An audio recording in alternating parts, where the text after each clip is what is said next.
What's up, Diviner Huel? I need to rewrite my name. Divine Rule is what it's like supposed to say, but no one seems to be able to read it properly, so it's my fault. What's going on, Ian? Yeah, what religion are you? Christian. Sure. And what's your strongest argument or evidence for God's existence? Um, I like the argument from motion. I think that's convincing. Sure. Do you want to Um, lay it out? yeah, I mean, essentially, it just states that everything in reality has a cause and effect relationship. Um, Essentially, in order to break the infinite chain of cause and effect, there needs to be a first mover to set the motion of like dominoes off. This first mover needs to have its own will and agency to actually act or like do something different than what it was doing prior, which gives it will and agency. And this is like what we would call God. If not, you just have like a infinite regression problem. Yep. Are you familiar with the B theory of time? Yeah. Okay. The B theory of time is like a pretty robust defeater to the argument from motion because you would probably want to say that like temporal change exists. But also, if the B theory of time is true, then all moments are equally real. That is to say, they're all actualized, which means that change cannot possibly be the actualization of a potential. Change cannot be the actualization of potential. Yeah. If the B theory of time Um, is true, then change is not the actualization of a potential. that's fine, I guess. Even if like I agree with that though, are you just like LARPing B theory of time, or do you No, I think the believe B in B theory of theory of time is time? like definitely true. What would be your evidence for that? Yeah, the evidence coming out of general relativity to me is pretty decisive. The fact that relativity of simultaneity is true means that there, like, for sure isn't one true present. There's multiple presents, and in fact, this seems best explained by all moments being equally real, and then just depending on your reference frame. Can you dumb that down for me a little Yeah, bit? sure. So let's say you're traveling close to the speed of light, you're gonna experience less time. So your Oh, now sure. depends Yeah, yeah. on like the speed that you're moving at. Somebody else's now depends at the speed that they're moving at. You're, you're talking Which, about relativity. yeah, Okay. Um, this is gonna sound sarcastic, but it's not. It was that is the argument relativity. Just that's the evidence that yep, a specific aspect of relativity. Yeah, hmm. um it's interesting. Would B theory of time follow from that? Would it just I don't doesn't that seem to be like a further leap than just that time is perceived differently depending on like where we are physically or like what's around us physically? How do you get to B theory? Unless I'm yeah. like, Just that there's not like one privileged moment that it's possible to oh, be sure, simultaneously at like separate moments. sure, okay, um, okay, then okay, that's fine. And then what is the what was the you're saying cause and effect relationships can't exist under B theory Change is because you're not just saying it's the illusory. so change in the argument from motion is the actualization of a potential. But if the B theory of time is true, then all moments are equally actual, which means that there's no actualization of any moment, but there are changes in moments, which means that change cannot possibly be like the actualization of a potential because there's temporal change that doesn't involve actualization.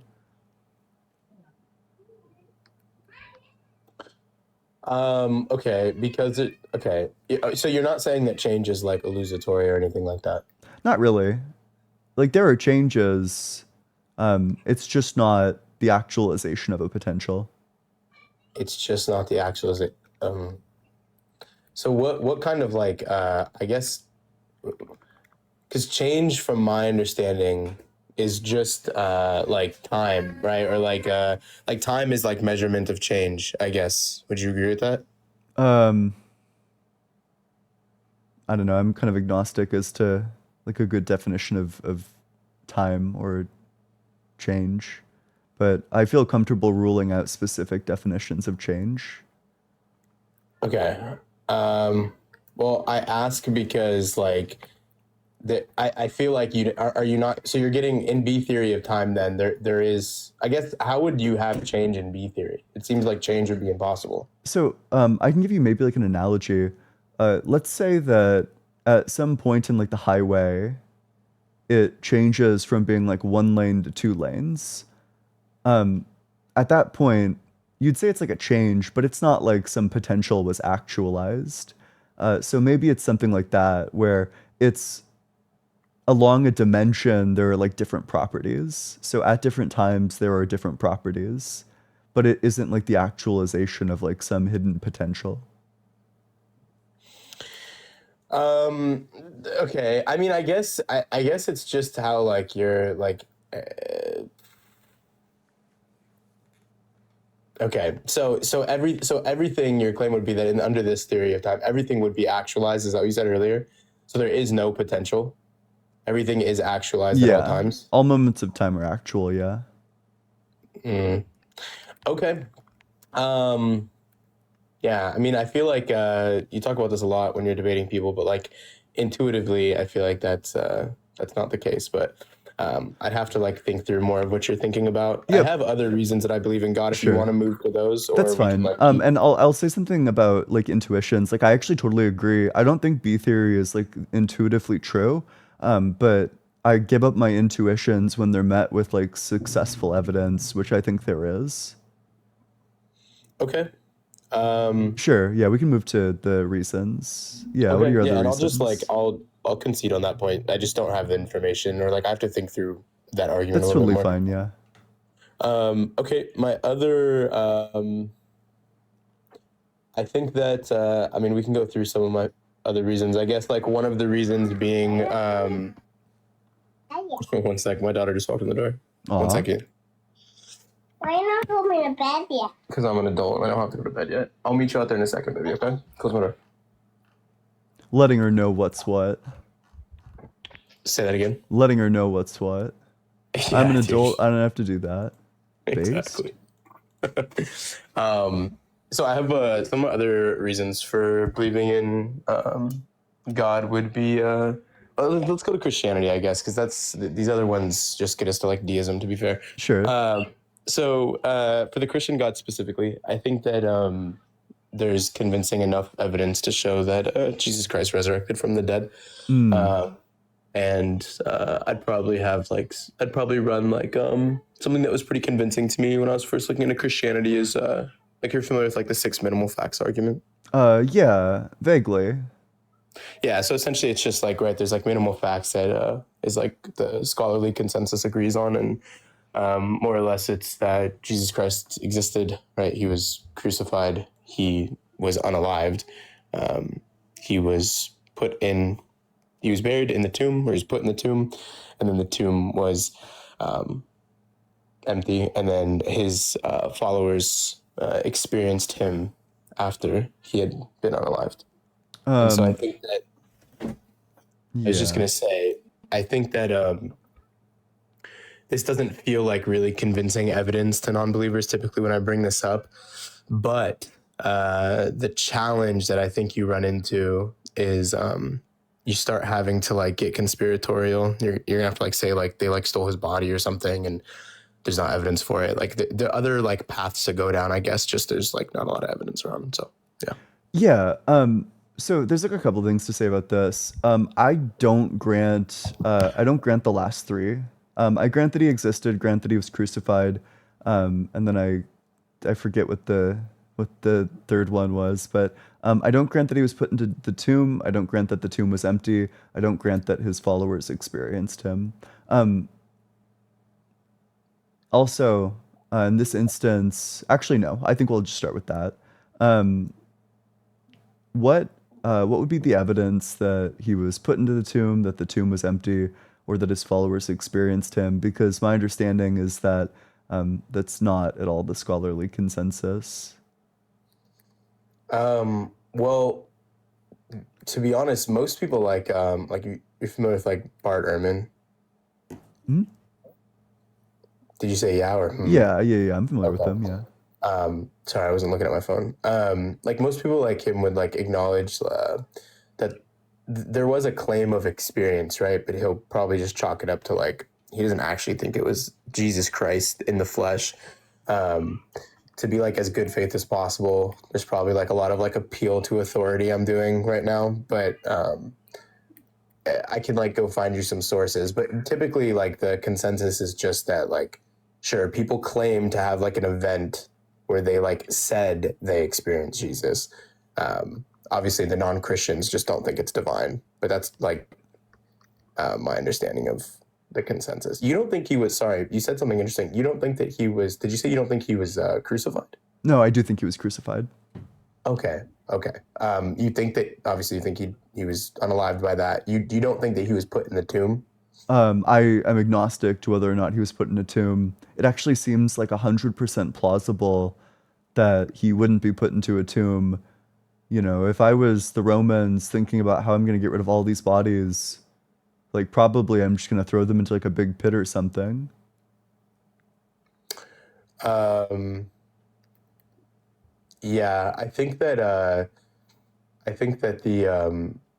the reason that they didn't do that is because of the nature of Jesus. Like the reason why there were like guards at the tomb and things like this is because they worried that they wanted this to be put to bed, like the Christian narrative. Like something else, even Ian, that's really interesting is like why Rome wouldn't have like produced like Jesus's body either. Like the people were making claims that like they saw him and that he's risen. It would have been such a good way to destroy Christianity. It's just to produce a body. Well, the question is, when were these claims being made? You know, especially if what happened was that they threw his body into a pit, you know, I have no reason to think that they were expecting like a resurrection. So if the body got thrown into a pit, it's not like they can produce it. They don't know where it is. Okay, I would agree with that, and you kind of hinted at this a little bit, but you're saying it depends on when the claims are. I would agree with that if like these claims are happening like very long after they dispose of Jesus, but Jesus wasn't like it just doesn't feel plausible to me because like Jesus was not like some random person on the street. Like obviously he was a very like high profile individual. He was making a lot of like blasphemous claims. Mhm. Um, and the events of them experiencing him were like I think it's 3 days after that he was unalived. Well, yeah, for a person like this, like intuitively to me, the right thing to do would be to not give this person like a special burial. You would throw them into a pit. You know, it helps establish the idea that the person isn't special. Like if the goal is to say the person's not special, to me, like the least special way that anybody could be buried is in like a big body pit. Okay. Um, okay. I guess like I mean th- I'm not saying like uninteresting and like a boring like about you, but like I think this is like a less interesting part of it. I guess for me, if I were to provide you evidence or like give you sources for the six minimal facts and like that the scholarly consensus um, is what I say it is, Yeah. I guess what would be your opinion on like the events? Would you say that they probably had some mass like psychosis or something or hallucination? So yeah, let's grant that it's true for the sake of argument. Okay. There's so I don't think that the explanations at that point are very plausible. But I probably would say if I had to pick between, you know, God exists, he's triune, he needed to get crucified to lift like the curse that was set like several generations earlier. Yeah. Like all of these claims are like extremely unlikely. And they're also like an additional layer to that is like they're supernatural. So I had a friend in middle school, and she told me once that she was a black belt in Taekwondo and that she could turn into a wolf.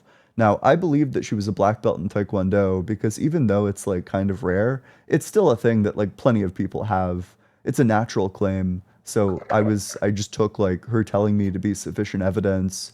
And then when she told me that she could transform into a wolf, I said, no, you couldn't. Show me right now. Like, you're lying. So the standard for evidence that I apply for supernatural claims is like substantially higher than the standard for evidence that I apply for natural claims. So um, probably the way that I would explain something like the empty tomb is that it's plausible that the burial was done very quickly because of Passover, and then they just would have moved the body afterwards to a more permanent tomb. That's also supported by the fact that typically criminals were buried in a place other than the general population. Um, which I agree. It's like probably not very plausible, but it's to me more likely than God is triune, He exists, and He raised Jesus from the dead. Um, Sure, sure. and then Yeah. half of all people experience like some grief-based hallucination. So again, not plausible, way more plausible than God exists and He rose Jesus supernaturally. That's probably what I would say at that point. That's fair, and I do see what you're saying because there's other variables, right? Like you essentially have to like purchase this whole basket of like other things that would follow, right? Hmm. So I do see what you're saying. I would say like a couple quick things that Yeah. from what you said though. So one, um, the grief. Um, the idea that I agree with you that people can have like very weird, very real feeling experiences of grief after something happens like this. Mhm. Um, you're familiar with like what is his name? Is it Paul? It's the one who used to persecute Christians. I think it was Paul, yeah. Paul. Yeah, like Paul was one of the people to have claimed to like have this experience as well, and like he was like an adamant enemy of Christians. Um, I, Mhm. I just think it undermines a little bit of the grief. Sure. The problem with Paul is that I like he didn't see Jesus resurrected. Basically, what you would be committed to with Paul is you'd have to say that he like hallucinated. Either divinely he hallucinated or non-divinely he hallucinated. Even according to his own testimony, he's saying like the people around me did not see what I was seeing. Okay. Um, okay, that's fine. The other part of what you said that I actually like, this is like fun part of the Sure. conversation for me, but it's you said that your level of evidence for like supernatural claims, I don't see how your worldview could recognize or account for anything supernatural just inherently, like literally just analytically. I don't think it could. Um, yeah. So the worldview that I hold to, of course, is like a form of naturalism, which means that my belief as it stands, I don't think they're supernatural things. I think all of the things are natural. That is to say, they follow laws of physics and can be explained via like laws of physics, physical interactions, etc. So it's true that I don't believe in anything supernatural, but if I was given like overwhelming evidence for the supernatural, then at that point I would believe in it. For example, if Jesus came down and him and I like took a drive and we like talked through like a number of things for like 30 minutes, I'm well, not at even that trying to be point, funny, like, Ian, but holy shit, like I would be you, Christian. I'm not even being funny, but I'm serious. I feel like a lot of people who are naturalists, I guess, would just think that they need to see a psychiatrist as soon as possible. Um, I mean, the thought would probably cross my mind, but I mean, at that point, so there's going to be like certain things that are present in that experience that would be like not something that could be a product of a hallucination. So let's say like me and Jesus are taking a drive on the highway and I'm like, Yeah. Jesus, what's up with that like childhood cancer? Like why is that? Like why wouldn't you get rid of something like that? Um like Oh, and he and gives I you, could I know give exactly you where like you're I going. give him like a Yeah. specific example and he could tell me, well, the higher reason, like the greater forces at play were that like this kid was going to grow up to be like the next Adolf Hitler. Um, and it simply needed to be done because now he gets to enjoy like the kingdom of heaven and like, all of his victims get to live like a long, full life. Um, something like that. Like, I don't know, like that could Yeah, be, if you came back with information, it wasn't just like all auditory visual things. Like maybe yeah, you came back with some like clearly advanced information or like some defeater for some crazy argument that we've been thinking about for like hundreds and hundreds and hundreds of years. Yeah, exactly. Or just like an explanation, like some sort of answer to like biblical slavery or biblical genocide that made sense. Like something that I could come away with and say, huh, okay, that explains it. That actually perfectly explains it. Um, Something of that The, sort would be like very compelling. At that point, I I mean, maybe the thought would cross my mind like, did I hallucinate? Did I not hallucinate? But no matter what, like the way that it stands would be that, I've come away with a profound insight, one that I don't think my own brain could produce. okay. I actually like that answer, to be honest. I haven't really ever heard like a sufficient answer to that when people are like physicalists or materialists or something. So Hmm. actually, I think that's a really good answer. Yeah. Do you think that if I were to, like, let's say, would it open up your mind to receive like different types of evidence if naturalism was proven to be like a pretty absurd worldview or like something that like you just shouldn't hold or no? Um, Depends. So there are like forms of supernaturalism that I think I'd be like, honestly, I might be like somewhat close to, or I don't know. I don't think I'd say I'm close to it. I haven't really looked into it too deeply, but I do know that one problem that's still very much an open problem is the question of like what makes a person a person? Like what is the identity? Is it like the continuous conscious experience? Well, what if you made a clone of yourself that had all of your memories? Like, who would be you Hmm. at that point? They both have a continuous conscious experience. Um, there's like a lot of things like that that make identity very strange that I think a supernatural object like a soul, for example, might be able to explain.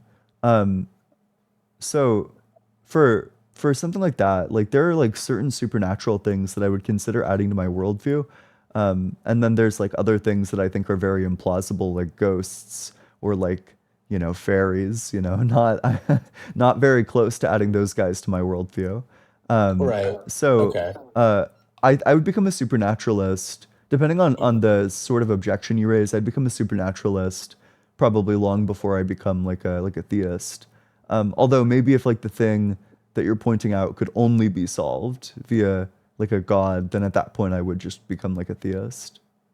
So okay, because I have these like I have this like interesting I have this like interesting thought that I've been thinking through, and it's kind of like a combination of a couple different arguments. But Sure, um, so I'm a I guess the technical definition would be like an analytical idealist.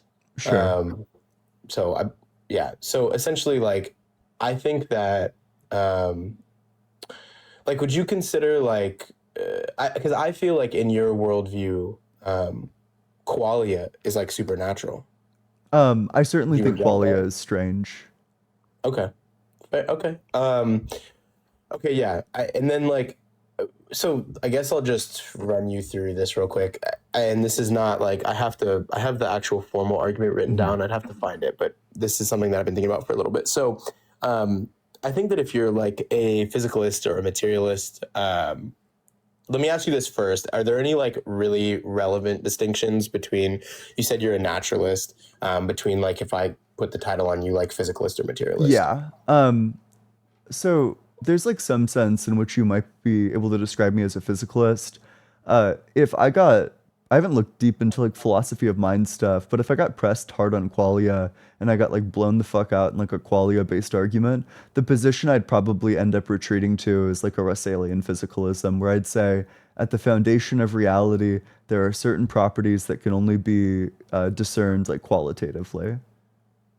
I would adopt like probably the Like minimal commitment dualist? that I need to um I don't know, like make the worldview make sense. Like Like there's like a dualism? good strategy in terms of like worldview development that, if you don't need something in your worldview, you should get rid of it. And if you do need something and there's like a multitude of explanations for that thing, like a multitude of things that you could add to your worldview, you should probably just add like the simplest one, the one that's the least commitment.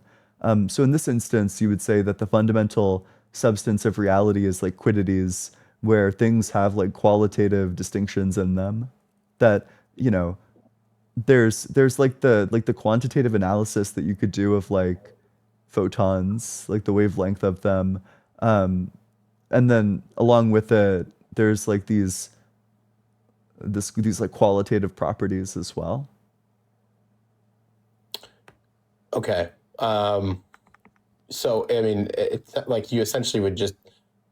I'm not trying to sound like a dick, but like the argument kind of sounds like it would just be like conceding that like sure, like it sounds like you actually would just have to still stay like yeah, I can't explain these things, but like they do seem to like be fundamental or something. Yeah, yeah, or Okay. at least for that stance.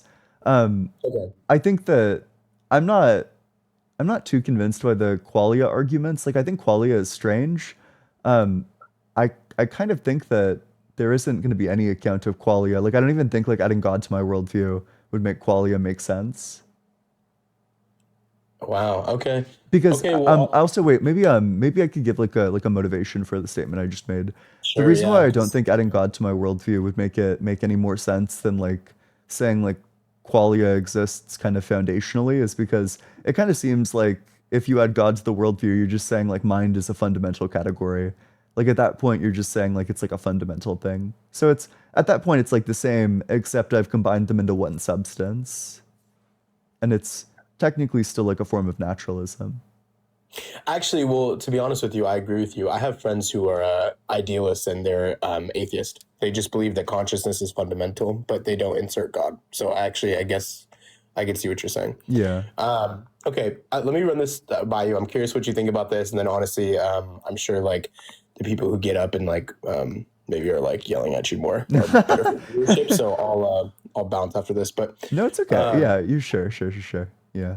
so I've been thinking about this argument, and the reason why um, I don't have like a good way of saying this, to be honest. Like, and I don't know if this is a thing in philosophy or if like this is already a good position to hold, but Yeah. I like my problem with physicalists, materialists, naturalists, Hmm. is especially when I'm like watching like debate or like reading like philosophical papers or like anything that is outlining someone's worldview. Um, you, the team, I guess, or like the side you're on, for lack of a better word, seems to have like these just terrible positions you have to like end on, like terrible. Like which And ones? okay, well, one like morality. I heard your justification for objective morality, and like I didn't want to start with this, but like my immediately critique was you were literally just using descriptors, and then you took a very big leap to an ought. Like you were Mm. talking about how moral agents, like we're goal striving things, right? We strive for goals, and we have to, in order to do that, we essentially have to have our well being.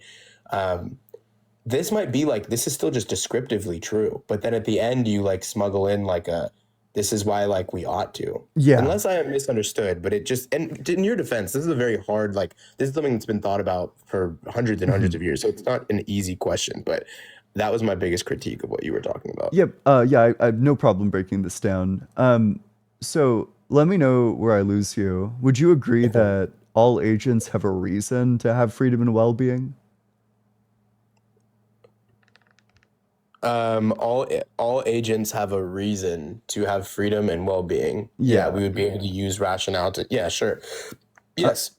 so, gosh, um, at that point, the ought is just like by definition true. Ought literally just means like you have a reason to do it.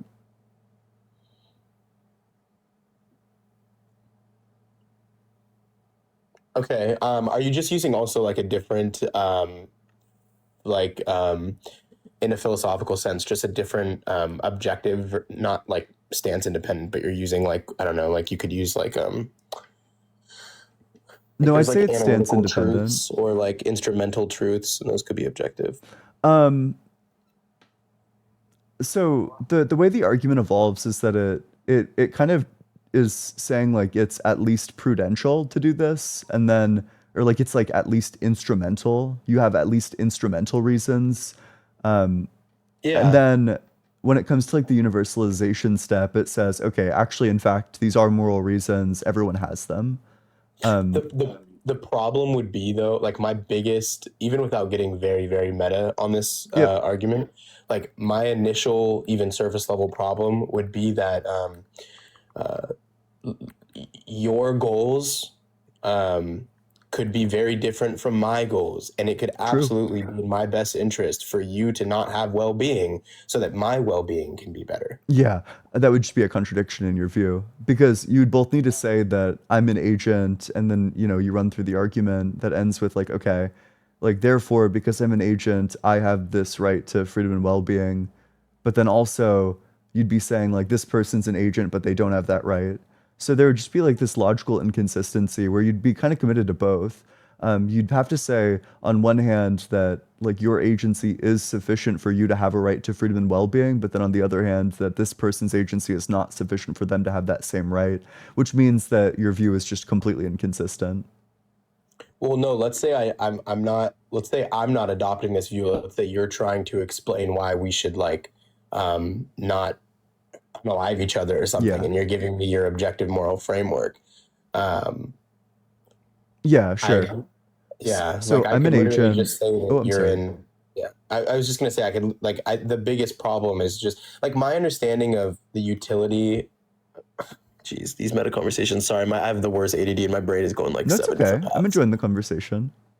Thank you. I guess so. There's two different thoughts, right? There's like the utility of like objective morality in the sense that like it seems to allow for us to have like cohesive societies if we can agree there's like this thing that's like objectively sound and like not debatable. Sure, but I of course There's think the that's a secondary question. I think okay. that like whether or not there is objective morals is primary, and then like the fact that it's like really cool and useful is like a secondary issue. Okay, so that's what I was trying to parse out. All right, you're not then well then you're not making the wait, hold on, sorry. Then you're not making the claim that that morals are stance independent. No, I am. How would your position be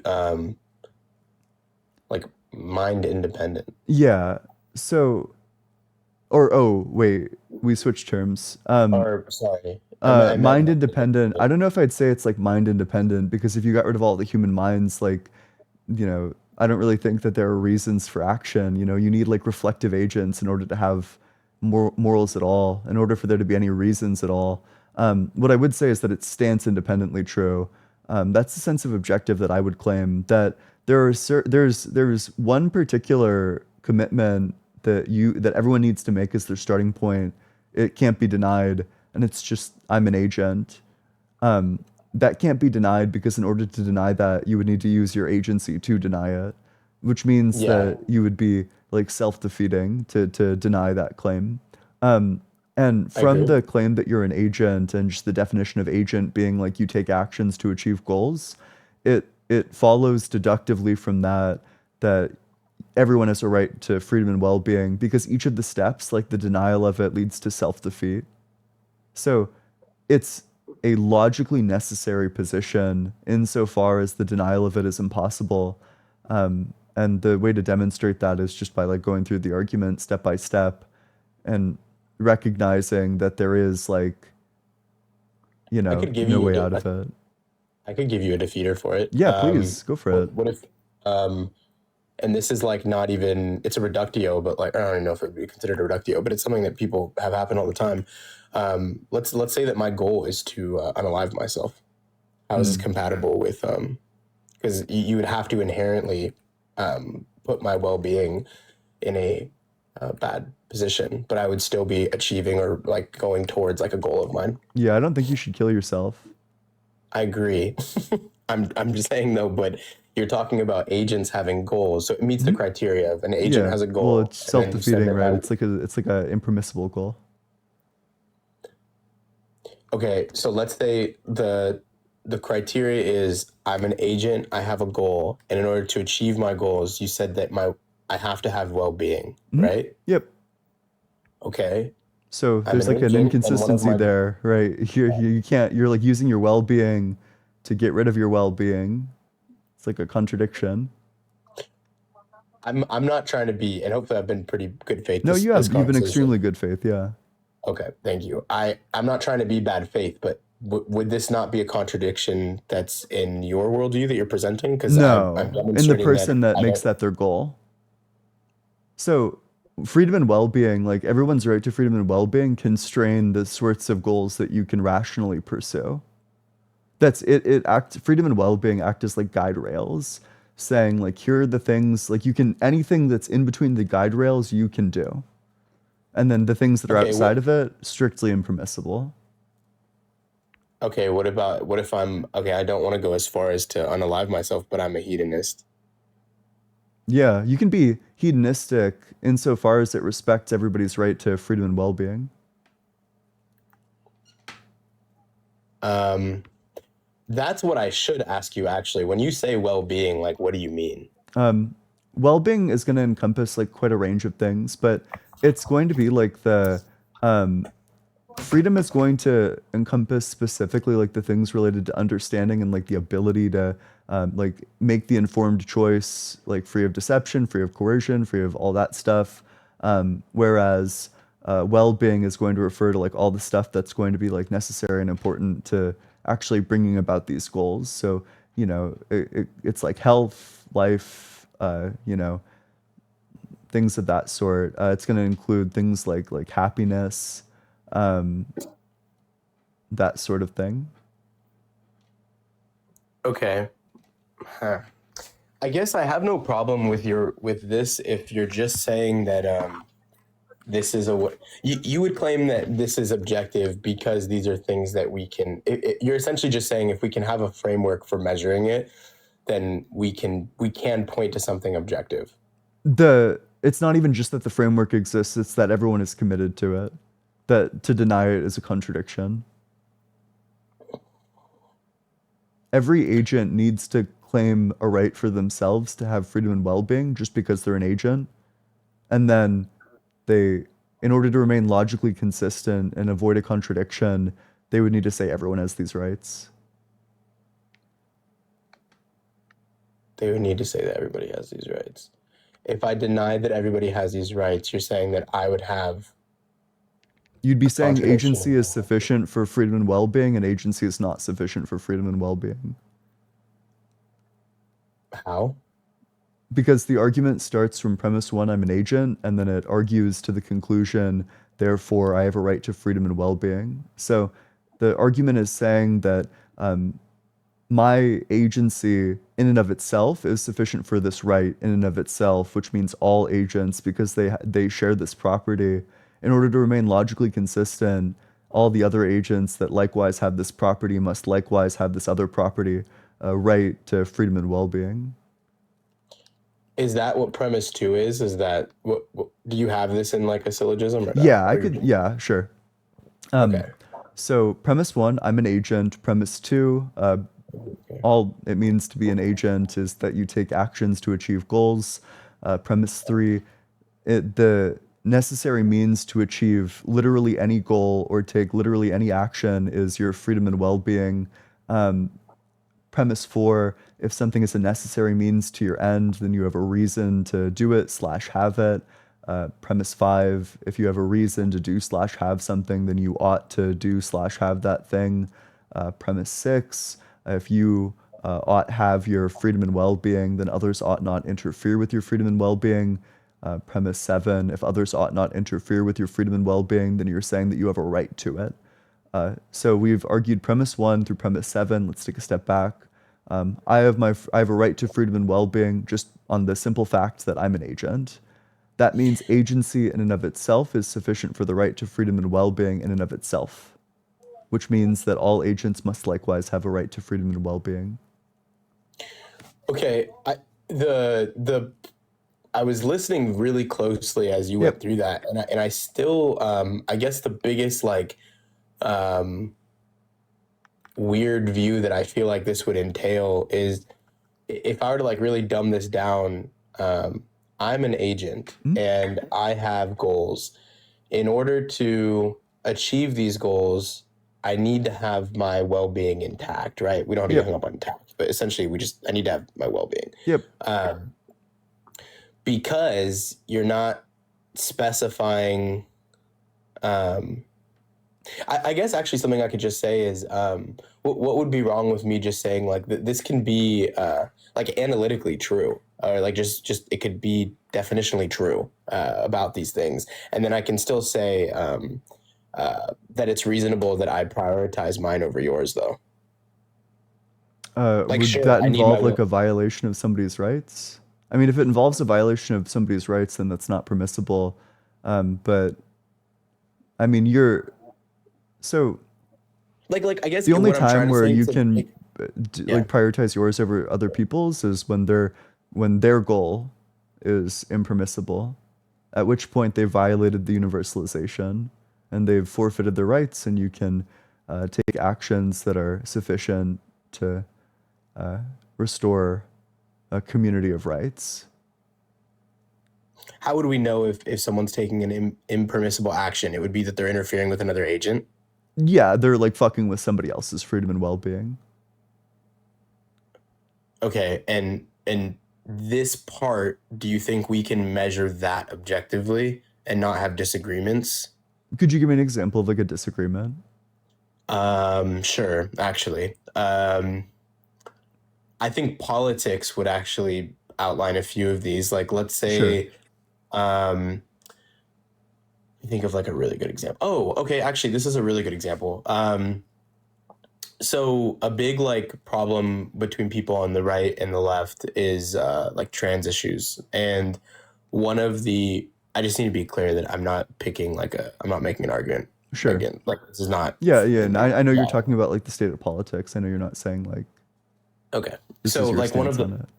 one of the arguments is from both sides is that their well-being is being affected. Now, let's say the Republicans typically will say something like, let's say if you're a Republican woman, you might say something like, "Yeah, my well-being is being affected by these people who claim to be women, but I don't think they're women, and they're in my space, and that does cause me distress, and it hurts my well-being." But then the transgender will say that their well-being is being harmed because they're not being included in spaces that they should be included. So how do we have that conversation of well, technically you're doing something impermissible, I guess, and Sure. like no, So I think with the issue that you've selected, and this also comes up in like issues like abortion, for example, yeah. I there's just think you were gonna say it wasn't an agent. That's why I skipped that one. no, no, no, no, no. Well, I mean, yeah, but also, Yeah. sure. Uh, there's underlying the moral discussion is like a deeper metaphysical discussion where probably the thing that determines the right thing or the wrong thing to do is whether or not like trans women are women. That like these sorts of like issues about like what the word means would need to get hashed out because from there I think the right thing to do basically trivially follows, you know.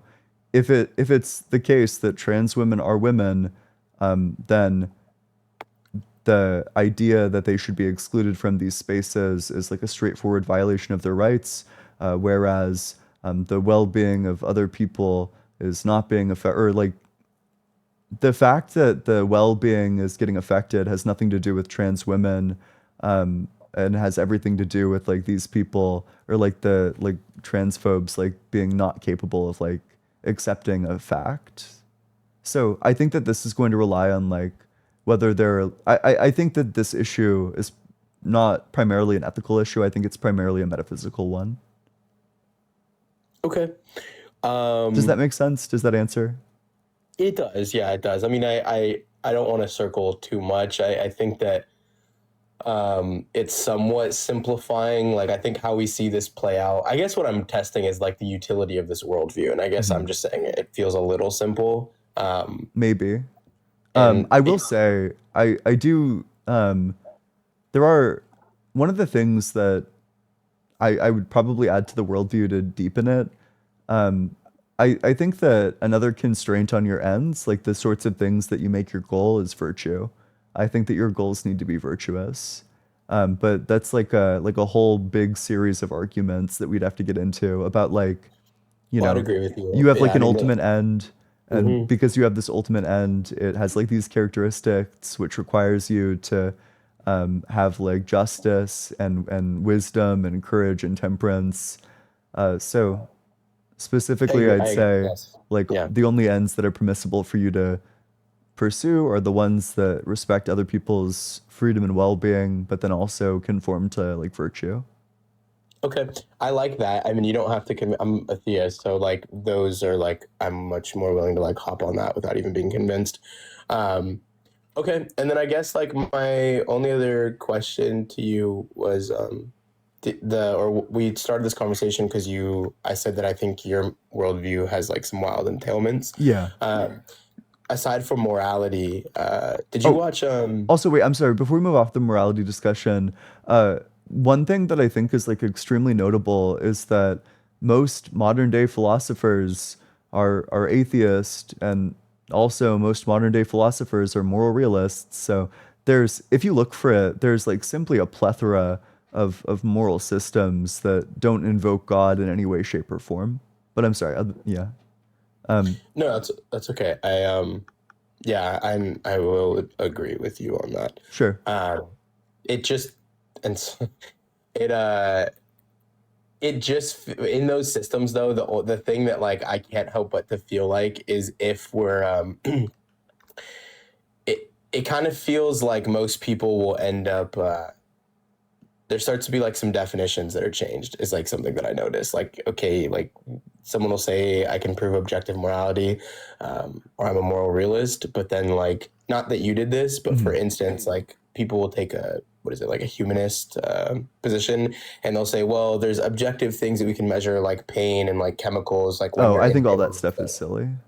Okay, okay, I yeah. think that that just gets like is audited.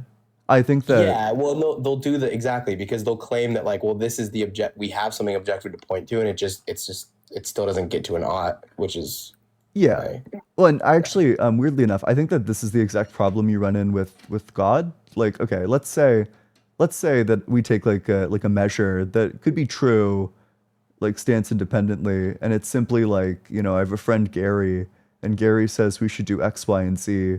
You know, Gary's the objective standard, so I'm just gonna do X, Y, and Z. Like, I think all that stuff gets like is audited. Likewise, I think all the stuff related to um so isn't there something intrinsically bad about suffering? Don't you think, man? Like, isn't it just intuitive that suffering yeah, is bad? Like, yes. I think all of that stuff is silly. I think the one and only way to establish ethics is to demonstrate that there's a reason that everyone has to behave in a specific way. I think anything less than that is not ethics and loses to the is-ought problem. Well, you know what? I agree with you. I think that well, to be fair, I actually okay. We don't have to go back into this, I guess. So I'm not going to beat up on the Sure. idea too much because you might want to defend it. But I'm just saying, like, I think that your position at least holds utility. I think I could still play this game where I go like, well, why does that matter? Mhm. And why does that matter? And why does that Yep, and I'd be matter? able to answer that. Yep. It's because there's so the easy way to Wait, Ian, can I say something real quick? Just yeah, make sure you attack exactly what I'm yep, saying. And I yeah, think go you for already it. did it. But let's just say, like, literally, my thing is like, okay, sure, dude, we're agents, and sure, we're goal striving, and sure, you need to have well being to achieve your goals. Yep, And I just present you with like nihilism or something. Like, yep, what do you do? yep. Uh, well, I just point out to you the normativity that's present in like means and coherence that, you know, all we need to establish that like an ought is we just need to demonstrate that you have like some sort of reason for action. So let's say that you have like what you want to do is like be a nihilist, which is involves you like complaining about, you know, how like little things matter on Reddit or whatever. Well, Yeah. you know, you're gonna need like certain things to do that. You're gonna need like your fingers, you're gonna need to be You're gonna alive, you're okay. gonna need That's so funny, man. This all is those things. you're gonna say I have a performative contradiction, is Yeah. where you're going. Yep, exactly. Yeah, basically, yeah. Yeah, Well, yeah, just yeah. that it might even be like a layer deeper than that. So there's like a specific type of like human mental state called the intention. We intend on things. In order to avoid like a contradiction between your intentions and your actions, you need to line your actions up with your intentions. Like you have a reason to do it. If you make something your goal, you know, you have a reason to do the things that are necessary for it. Otherwise, it's not your goal. That's kind of what it means to have a goal or like to have an end, is that you've deemed that it's like something that's like worth pursuing, which means that, you know, absent taking the necessary steps for that goal, you've both deemed it worth pursuing, but also reject that it's worth pursuing. So it's funny, Ian too, man. And like, I wasn't going to give this to you right away because I was curious what your answer was going to be. But halfway through the conversation, this is my critique on, I forget his name. It's this famous philosopher that essentially like is really depressing. It's that his ultimate. Schopenhauer? Is he the one that essentially advocates for unaliving? Like he literally thinks that we should like go out of our way. I think that's it's like a No, I think you're thinking of like one of the antinatalists. yes. And so one of my critiques, I was talking to a buddy of mine about this, and like one of my critiques that was that they have a performative contradiction in the sense that they write things down. Like that, it's Huh? even the fact that they do that is self-refuting to their worldview. Yeah, Uh, I, yeah. I think all So that stuff is silly and nobody actually believes it. okay, okay. Well then, the thing that I was gonna get, the other only thing that I think you, and I think you've done a very good job explaining some of these things. Hmm. They've been more satisfying than most, to be honest. Yeah. Um, did you watch Planet Peters? You know who Planet Peterson is, I'm assuming. Yeah. That was funny. Seemed like there was something behind that answer, but No, no, no, no. Don't read into it. okay. So he did his debate with that guy on for DebateCon. I don't know if you watched Yeah, that. like the Jim Bob debate. Yeah, and dude, I'm so serious, man, and of course I am biased, but like this is the one spot whenever it comes down to like we already talked about morality, so I won't say that, but like logic or the ability to reason, atheists just for whatever they have to bite, or at least they look like optically crazy in these debates. They look crazy. He got Planet Peterson to admit that truth isn't real. I'm being a little That's not there's as no way that genuine. happened. I only Dude, watched listen. like I can only make it through like gosh. Ugh. He said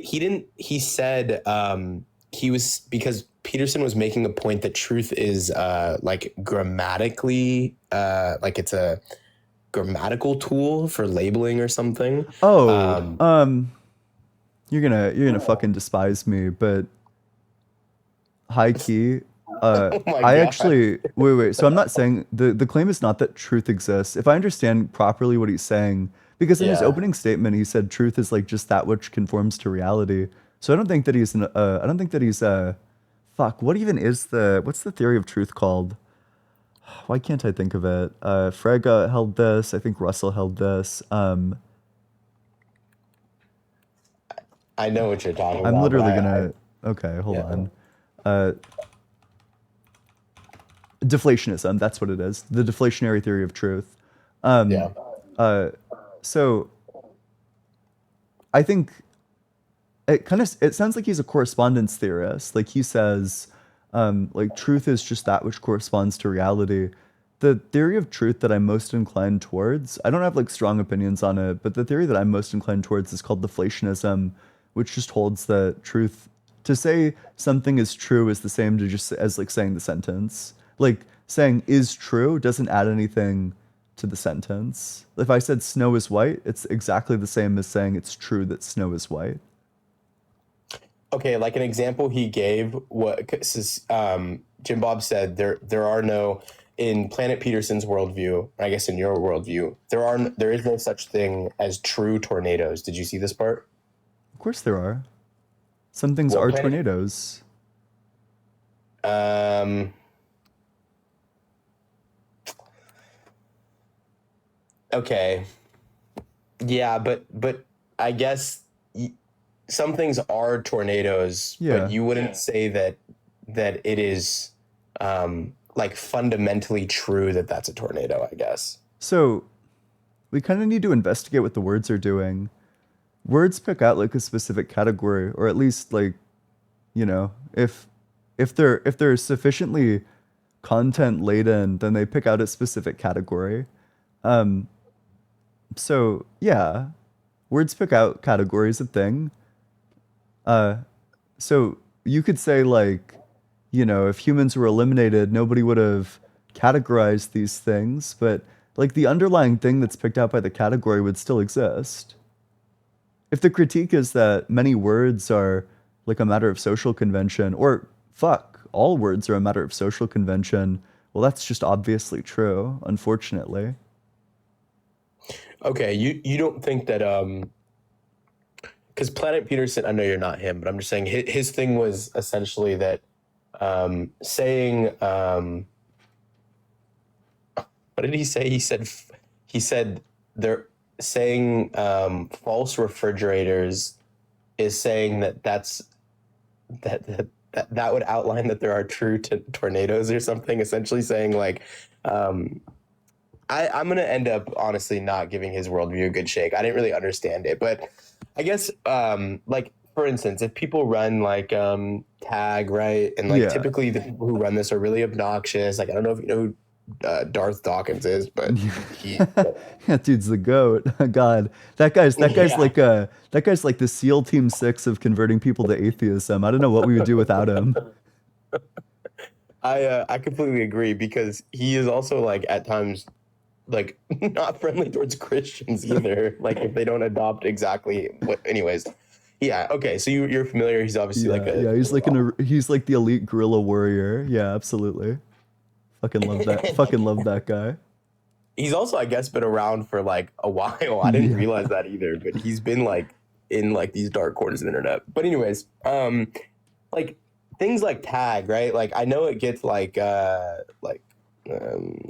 I don't want to say like laughed at or like it feels like, the theist is cheating, but like um it does your worldview not entail that you really do have to say certain things like, well, like I don't know how you get to truth in your worldview. Like one of the biggest reasons is because your worldview would entail that you don't have even like the senses for it. Like it's not even truth apt.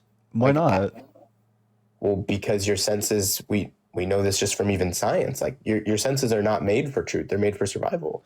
Ooh, they're made to convey like specific information. But I disagree with this. So what science actually tells us is that our brain has like two modes of reasoning. That there's like one mode of reasoning, and by the way, your worldview also runs into the problem of explaining why our brains are uh why our brains work on like heuristics that are often like misleading.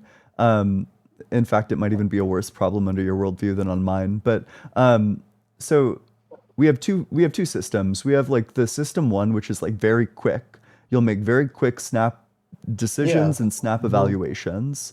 You'll Yes. you'll say, fuck, like I heard a bump in the night, and then your brain will use its heuristics and it will come to crazy conclusions like there's a Yeah. person Like in my this is house. how Like atheists were I created. need Yeah. to I need to go like get my gun and like shoot this person when in fact it was just like, oh, the adhesive on the poster fell off the wall.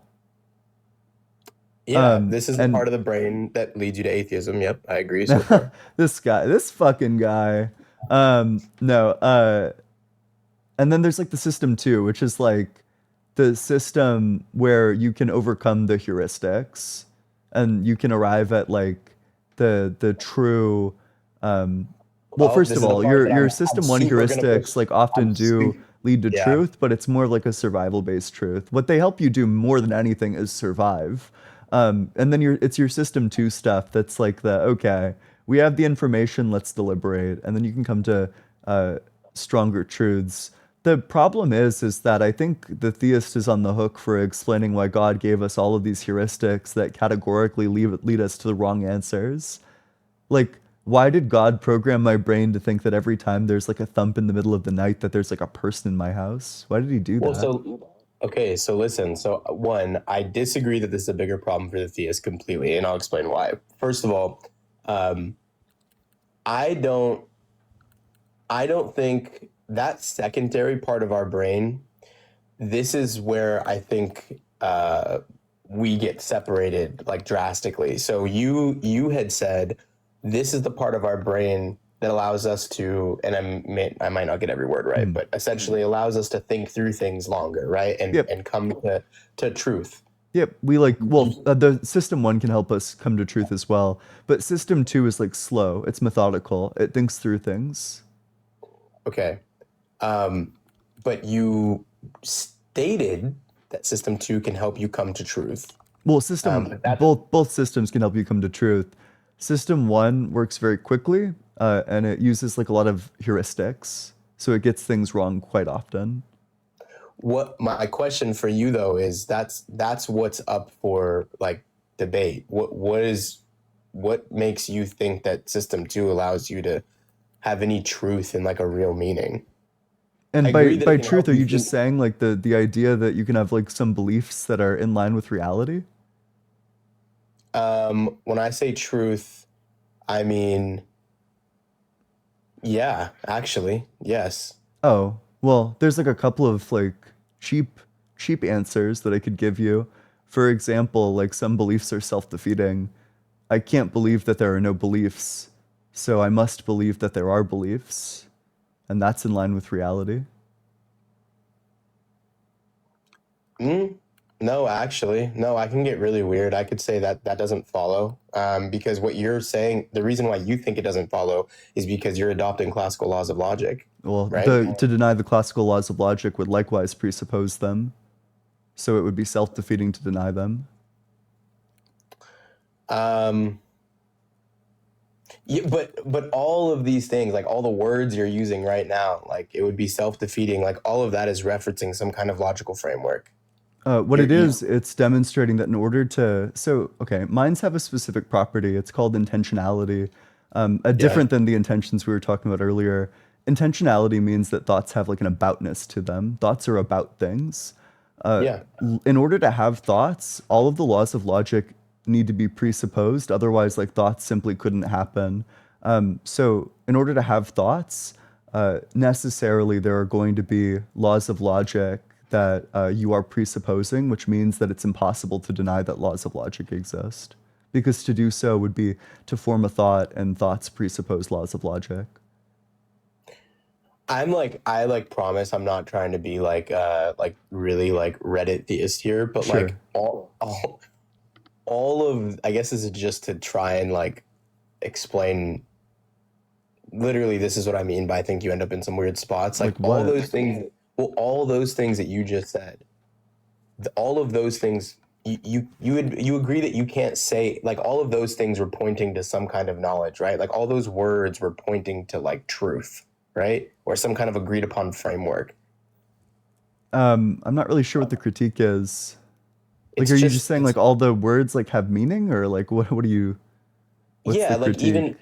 even to say it's just pushing back on the idea that you're saying like, well, even if I denied the laws of logic, what did you say? You said Yeah, even in to order deny the to laws of deny, logic. in order to like think to yourself, laws of logic don't exist, or my worldview does not contain laws of logic, you would need to affirm like the not operator. You would need to affirm that some things are and some things aren't, and then from the not operator, the law of non-contradiction and the law of excluded middle just trivially follow. Like you're saying that there are some things that are mutually exclusive with other things, which means that to affirm a thing and like what it's mutually exclusive with would just be like a like an impossibility. Okay, here, this would illustrate what I'm trying to say, and this is gonna be silly, but they actually did this in in the debate with Planet Peterson. Sure. I'm saying that what you're saying right now, could be the equivalent of Why? well, In what sense? because you are implying that the words you're saying have truth values, right? Like Yeah. when you're Well, telling, the okay, I specifically know it's like the just it's just a belief. propositions, yeah. Like some of the Yes, propositions can be in line with reality, some of them are out of line with reality. What's the problem? my question is how do you know that you are conveying or saying anything that is true And Oh, what is the difference wait. between what you just said versus the sounds that I made out of my mouth? Is the question like, how do I know that I'm talking to another individual and conveying all this stuff to another individual? Or rather, like, is it like an external Not question, or is it solipsism. like an internal question? Like, how do I know the thoughts that I'm having are true? It's not like solipsism or anything like that. I guess I'm trying to outline like um, whenever we speak, especially if we're talking about like metaphysical, like reality, I guess. Um, that depends on you having an understanding of reality and truth. And my point is that there's nothing in your worldview that would, I, I guess, point to that being possible. Like the Of course biggest there thing is is. There what are I said earlier. objects and there are predicates. And then, there's a reality, which means some things are going to be in line with that reality. Okay. Here, I'll put it to you this way. Um, like I could probably give like a simple like syllogism to like let's say okay do you agree that the way you experience reality is through your senses? Not strictly. Like you can come to like certain a priori truths. Like of course, you can experience reality through your senses, but that's not the only way. What can you experience that wouldn't be included in one of your senses? For example, you could like arrive at like the truth of like a mathematical proposition. How would you receive that You could information? reflect on it. Let's assume that you are a brand new human and like you're just a baby, but like this is going to be real weird, language is going to fail us, but like you're born and like you have like the physical brain development of like a 30-year-old or something. Um, But Gosh, you I don't want to be like. So you're asking like a very specific question, and then you're asking like, okay, it's all like sense data in my worldview, right? And then you're saying, okay, but like put away all that other stuff when I'm giving you examples of things that aren't sense data. Like if the question is like if you took away all the things that aren't sense data is the only way you experience reality through sense data, well then yeah, obviously that's trivial. Fair. Okay. Yeah, fair enough. You're saying, yeah, sure. Okay. So essentially, you're saying something that you can have an experience of that doesn't include your senses is essentially just thought, right? Yeah. Okay. Um, okay. Honestly, that's fair. I mean, look, there's like minor things that I could maybe push into, but I No, also you don't. could totally go for it. Well, Okay. it sounds like you're very well read, so I'd love to have the discussion with you. Okay. I appreciate it. I, I guess like my pushback would be that, again, like I have to keep saying like not to be pedantic, but like the whole crux of my argument really goes down to like very deep fundamentals. So, Mhm. let's say you were thinking about like what would I guess what would everything from your worldview seems to be. Uh, do you believe that things? Do you think that there are any? This is what I need to clarify. Do you think Yeah. there's any truths that are mind independent? Yeah, lots. Like what? For example, I think Wow. numbers exist. Okay. Okay. Um, okay. So do you think that you can like arrive at like how do you okay, love you. Do you think that you can arrive at I'm struggling with the words how to say this, but like I guess my critique is that I would agree with you that you can reflect on, let's say, like a mathematical formula, and that Mhm. doesn't require your sensory data. But the problem that I see like naturalists or even like atheists running into, and maybe it does, maybe I do run into it with my worldview as well. I'd love for you Sure. to demonstrate it, but I don't know how. There's nothing like if you adopt like an evolution standpoint for like humans, like it just there's nothing that would tell us anything about our ability to seek or see reality, like true reality. I think the farthest you can go is to say that you're able to seek patterns that help you navigate whatever this reality is. But how do you get to true claims? Is what I'm trying to Yeah. say. So, are you familiar with like truth tables?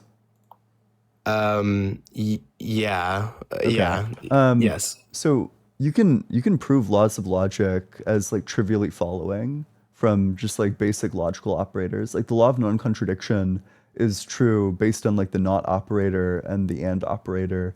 It's like super easy to demonstrate. Same thing with like law of excluded middle. So those are valid inferences. Um, and from these like valid inference rules, these logical inference rules, what they do, what's so special about logic is that it allows you to go from some truths and then to infer other truths. That you can come to the conclusion based on like two truths, you can arrive at like a third truth. If they fit into like a logical inference rule, you can do that. So the way that you go about reasoning through these things is with logic. You know, you can use things like Bayes' theorem, if you've heard of that, to evaluate more probabilistic claims. But for strictly like logical a priori claims or like mathematical truths, you can evaluate all of these with absolute certainty.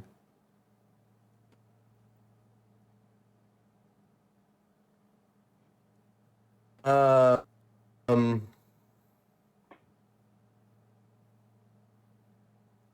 this is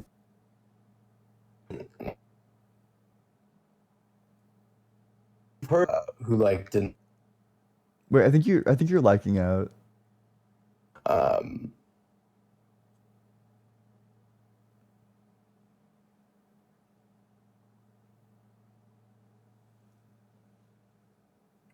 Are you there? okay, hello. Yep. Yeah, can you hear me? Yep, I can. Okay, my bars went away. Sorry about that.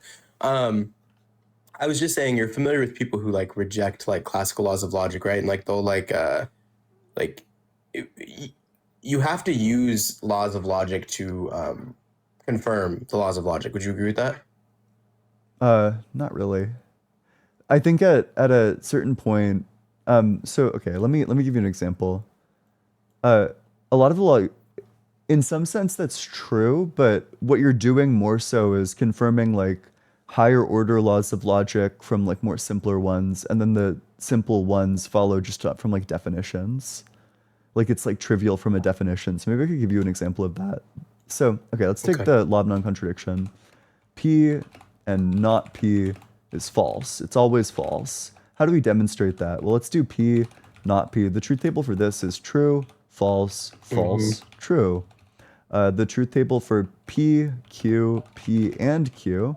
When P is true and Q is true, then P and Q is true. When P is true and Q is false, P and Q is false. When P is false and Q is true, P and Q is false. And when P is false, Q is false, P and Q is false. Mm-hmm. So we have true, false, false, true. We go down here, we look for true, false, false, true, and then we find it. And then we go and look what P and Q is whenever P and Q is true and false or false and true, because that's what P and not P will always evaluate as. P and not P will either evaluate as true and false or false and true. So the and truth table, when it's true or false, false, true, it's false in both instances. There's never a circumstance where P and not P is true, just based on the definition of these terms. Does that make sense? It does. Okay, sure. Yeah, okay. You're just saying it's literally it becomes analytically true. Yeah, quite literally. Okay. Okay. Um, my only, to be honest, Ian, like I'm actually like uh I thought this was like a really good conversation. You actually didn't take like these like weird outs that I thought you would take. So it seems like you have really like thought through some of these Yeah. beliefs, which is cool. You know, I Um, think the tag it gets a lot of hate, but I do think it's like a useful chisel. I think that people shouldn't be ignoring it. I don't think it's a successful argument, and I also don't think the tag solves a lot of the problems that it raises, but they are really good problems, and you should approach I don't know. I I actually think that the reason why you see so much bullet biting and I see so much bullet biting and it's like kind of all for nothing is because I think a lot of atheists shun philosophy as like an idea, where they think that that's like Christian stuff, and then they just like Yeah. cede philosophy to the Christians, and that's Yeah. really stupid. And I think that there are answers to all of the questions, but it takes like serious reflection. It takes like I don't know, it takes time. Um, I agree with you 100%. And that's what I am saying, that I'm surprised at some of your answers, because this is not typically what I see happen. mhm. Typically, you'll get like, even people who are like known to be like really prominent atheists will like end up on some hill where they have to say like, fine, like, um, the Schmalahost is like really just preference on like if it was bad or not, or like, Mhm. I guess sure, in a different location it would be fine, or depending on different people it would be fine, Yeah. or it's in a matter of opinion. But I wanted to run through something real quick, Yeah, and go like for it. honestly, you just like can give me your thoughts. I won't even push back just for the sake of time. But Sure. I was thinking about this thing. Um, it's because I was thinking about my worldview of being an idealist, and I was trying to poke holes in it. And I was trying to think through like some I of can give you what. a good objection to theistic idealism if you want. Let's do it. Yeah. Do you think Wait, that, Ian. Wait. Let me actually say this first, because yeah, I've been trying to bring this up, and we'll go y- down a rabbit hole. yeah, You yeah, immediately. go for it, go for it. Okay, so the simple view essentially is that that if you are a naturalist, um, it would follow also, if you're a materialist or a physicalist, that um, you have to adopt determinism. Do you agree or disagree? Yeah, I'm a necessitarian. You're a necessitarian. Yeah. Hmm. Okay, so then you wouldn't then you reject determinism.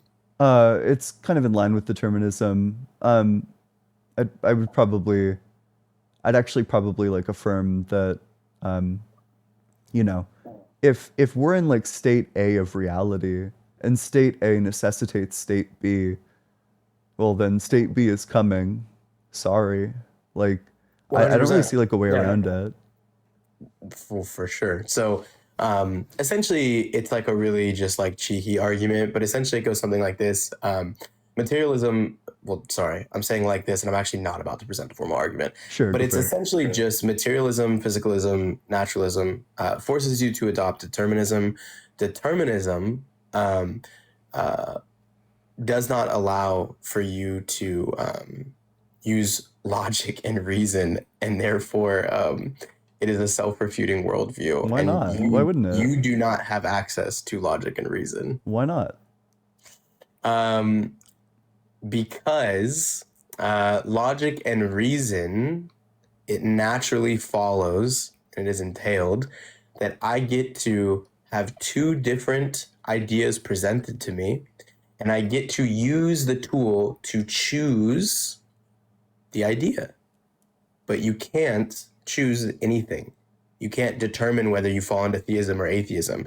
You don't get to use the tools at your disposal to actually make a choice. Do you think if somebody, let's say that you know that 2 plus 2 is 4, and then you reason through whether or not 2 plus 2 is 4, and you just choose that 2 plus 2 is 5, do you think that that was like an example of using logic? Um, if so, yeah, you're saying if somebody chooses to, yeah, are they using logic if they somehow end up at five? Yeah. Um, no, but I would say that that example doesn't illustrate that you do have access to like using logic. I think that I think that there's certain things, like it could just be deterministic, that like on simple problems, like A bumps into B, B bumps into C, and it like always spits out D. Um, but in other more like nuanced topics, you give this the thing that I like about this argument is you almost like give off this illusion as if like not you necessarily, but like you'll have to give off this illusion as if like you're reasoning through something when like you can't. That's not what you're doing. Of course you You're are. just no, your neurons are just bumping into each other and it's just waiting to spit out whatever noise you make out of your mouth. Wait, but why is that not reasoning? Because reasoning would imply, I think, inherently, it would imply that you have a choice.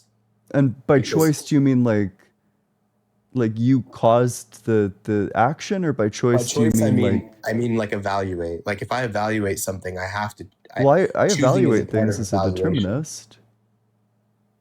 Do you though? Yeah, of course.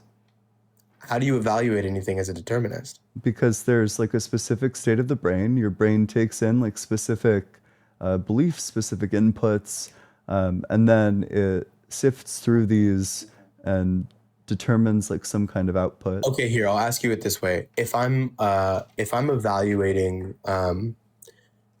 evaluating which woman would be the best for me to go on a date with, and determinism would say that I'm always going to pick Veronica. Am I evaluating which woman would be the best to go on a Yeah, date with? yeah. You evaluated, and it was Veronica. In any real sense. I don't know what you mean by in any real sense. I have no idea why this isn't an example of evaluation. Like, to me, evaluation is like the sort of thing where I would actually say that ChatGPT has like real, genuine, like evaluative abilities.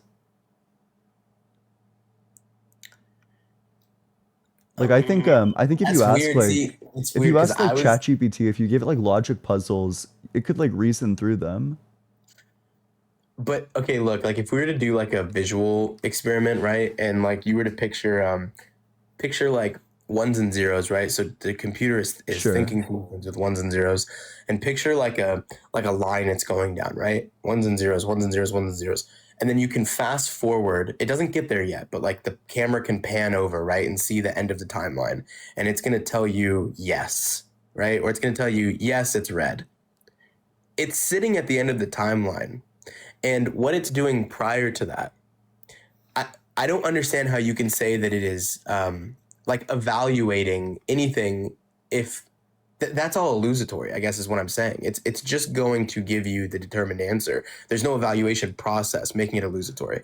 I disagree with this. I think that evaluations can be like determinative. Like you would agree that They you can make like an be. evaluation. In fact, I actually think that like determinism or like explanation relations are at the foundation of evaluations.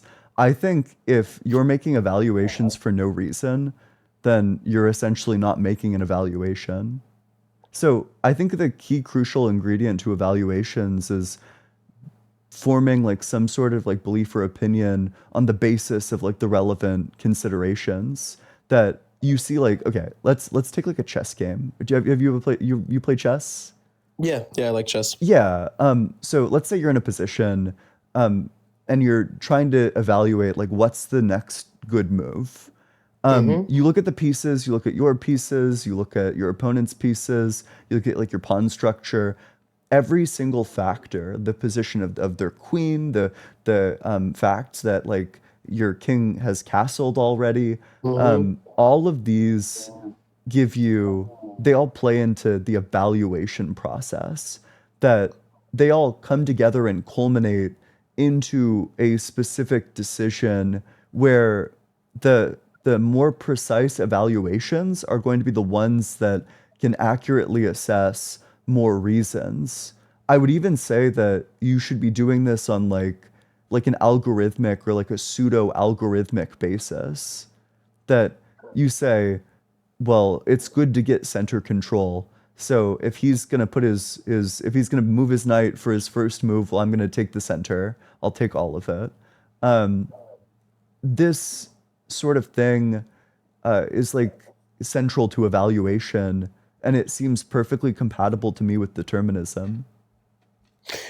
So, to keep up the good faith spirit that this conversation has been, I actually Yeah, was thinking through something that I might agree with you because this is typically it's very sounds like reminiscent of the pushback that I'll give on atheists who say that um, complete knowledge from God counters free will, and I don't I don't completely. think this is true, by the way. Okay, you don't think it's true. I think presumably what the theist could say, what the smart, informed theist could say, is that it's a. Are you familiar with the de re versus de dicto? No. Okay. So we have two different senses of like modality. So let's say Stacy wants to date the tallest man in town. This could mean Mm-hmm. one of two things. This could mean Stacy wants to date Bob, and he just happens to be the tallest man in town. And if he were to move away, then it would no longer be true that she wants to date like the tallest man in town. Or it could be like the category comes first, like Stacy wants to date the tallest man in town, and then if a taller man moved in, then Stacy would just like want to date this taller man. It could mean one or the other. So it's a question of like which one comes first. So with respect to like God and free will, we would say like God knows what you're going to do. In like I can never I don't know, I can never remember like which label goes to which, but we would say that God knows the category. He knows what you're going to do. But the reason why he knows this as opposed to that is because you do it. You would say that God's knowledge is grounded in your decision as opposed to your decision being grounded in God's knowledge. Okay. Yes. Well, exactly. I agree, and I also think there's like, and again, these analogies typically they're never perfect. They fail, but you've probably heard this analogy before, but it's essentially the if I record a Monday night football game and watch it on Friday, all those players had a real choice. Hmm. The determinism doesn't like this, but just bear with me. All those players had a real choice, right? They acted of their own free will, and I could know. Let's say my friend tells me like how the game ends, right, or things that happen in the Yeah. game.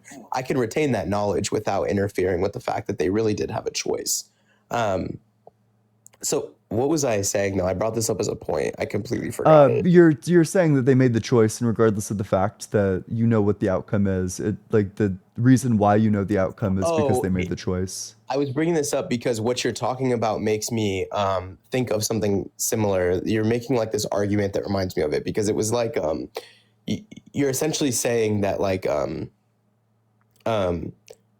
the fact that A will result in getting to, let's say, D doesn't change the very real fact that there is a process happening, right? So, Mhm. like an evaluation, for instance, it is very real that I am thinking through my options. It is very real that I am using my current information, my current state of mind, and the best of my abilities to think about my next best move. Yeah. That can remain true while also still saying that I would have answered or made the move that I was always going to make, Mhm. right? Is that kind of what you're saying? Yeah, well, exactly right. Like the process necessitates some outcome, but there's like still like the deliberation process. Oh, that's probably what I should have opened with. Deliberation is a process, even if the process follows like specific deterministic steps. In my view, it's still a process, and it still results in like it results ultimately in the outcome of whatever evaluation you end up making. Okay. Yeah, I think that's cool. I think actually that's fine. Um, Also, I'll say one thing. Even if it was like an untenable position, I could become like a substance dualist and then say that there's yeah. like these hmm magic, goddamn like brute contingencies every time I make a decision. If like free will was like indispensable or something. I think that becoming a I substance agree. You don't have to dualist would be run like to, the you don't, easy fix. yes, I 100% agree. And I think more people should realize that these things don't necessarily entail that atheists then have to run to like theism or even like, Yeah. let alone Christianity. Damn. Do I guess you, Allah is real. Oh, well, No, let's no, all I'm really kidding. hope not. Ian, do you the one thing I am surprised though, because you are you're a very intelligent guy. I can tell you're very well read in philosophy Mhm. and you've thought through a lot of these things. Because I really you have not given me a lot of the pre-canned responses that I typically get. Yeah. Um, I say all that to take a slight jab at you. Why aren't you like agnostic though? The Um, atheistic position seems to be so much harder. so I think that there are I think that there are like affirmative reasons to think that God doesn't exist. Wow. There's, of course, like the evidential reasons, like problem of evil is frankly unstoppable. But okay, so there's a couple of things. It depends on the god. Um, but I also think that an atemporal cause is incomprehensible and in fact probably contradictory. Um, that either God would have been like, okay, so God exists eternally, he exists timelessly, he doesn't Mm-hmm. change, right? Mm-hmm. Either God is in a state that is sufficient for the universe to come into existence, in which case he would just always be in that state, in which Always case be the universe would creating. just always be Yeah. in existence, Mm-hmm. in which case he never brought the universe into existence. The alternative is that he was not always in this like state sufficient to bring about the universe. He would need to maybe like decide to bring it about. But at that point he's changing. And we have like this atemporal thing that's like changing. This to me, I don't know what the resolution for this is. Typically, we would say something like, he is always, like this reminds me of like I would never say that God has desires. So Mhm. like if you said like does he have a desire even for us not to sin? I wouldn't agree with this. I wouldn't say he has like a desire for us not to sin. I think the same thing with this. I don't think that he can change, obviously, but Mhm. the way I would describe it is that God is always, I guess, willing things. Sure. Like he's always in accordance with his will, and he's always in a state of like you're familiar with like I think you are because you've used these definitions, but like how Aquinas views like pure act and act Not really. potency. Yeah, I'm like vaguely familiar. I didn't spend much time on Aquinas. He's an idiot. You don't have to. No, but well, I say that Based? because actually, you actually said something about actual like he talks about this concept of like God being pure act, and essentially Aquinas has this really interesting worldview. It actually solves the problem of evil in some sense too. It just essentially says that God is pure act. God cannot create another pure act of anything. Like it's not possible because it would be created. You'd be creating another God. So being that it would be against his nature to do something illogical, he can Mhm. only create things that have potency and that are not pure act. And potency entails that you're going to have things like um, uh, decay and change and like bad acts, evil acts, good acts, because they have potency. God can't create perfect beings. It would be a logical contradiction. It would be against his nature. He can only create things with potency because the only other option is pure act, and that would be him. There's a couple of things to say. I think the first is that I'm not sure how this resolves the problem.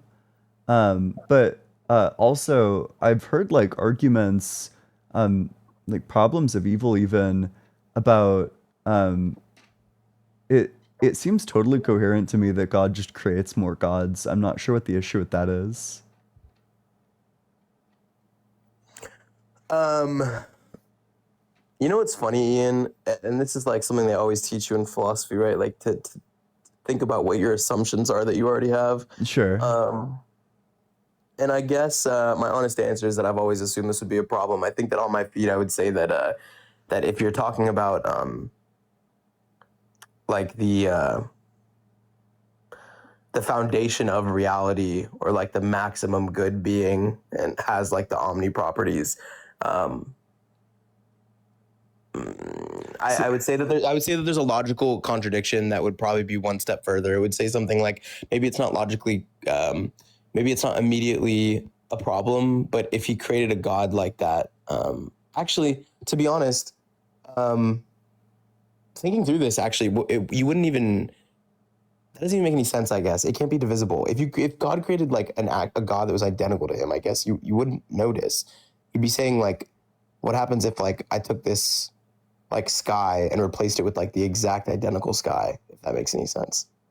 um, So he would be populating it with like additional entities, and there's like a property difference, right? They're technically like contingent. They're not necessary, but that's like the only difference. But they would have every other property. Yeah. And because they have every other property, it also means that there are no logical contradictions because they would always agree on like what to do. Yeah, my first thought was, what if they disagreed or like fought each other or Yeah. something? But they're all Oh, knowing, yeah. perfectly rational, so they just have like the same set of facts and they're like, ah, this is the right thing to do. But I don't know. Like I think it's totally fair. I don't think it's like so first of all, I don't think why doesn't God create more gods is like a particularly compelling argument for atheism. No, for sure not. But No. second of all, I think it's like totally fair to like likewise not have like a good answer to that. Do you, and I've already said this before, but like this really will be my last question. Do you, like there's certain arguments, right, that like give me pause on being a theist Yep. from atheists. And I always like to ask people, like, in the spirit of good faith. Yeah. Maybe there's not, but are there any for you? Like, are there any that give you pause? Yeah. I've never had it run on me, but psychophysical harmony is like fucking weird, man. Like it's so strange Psychophysical that harmony. like the suffering Harmony. feeling feels that way.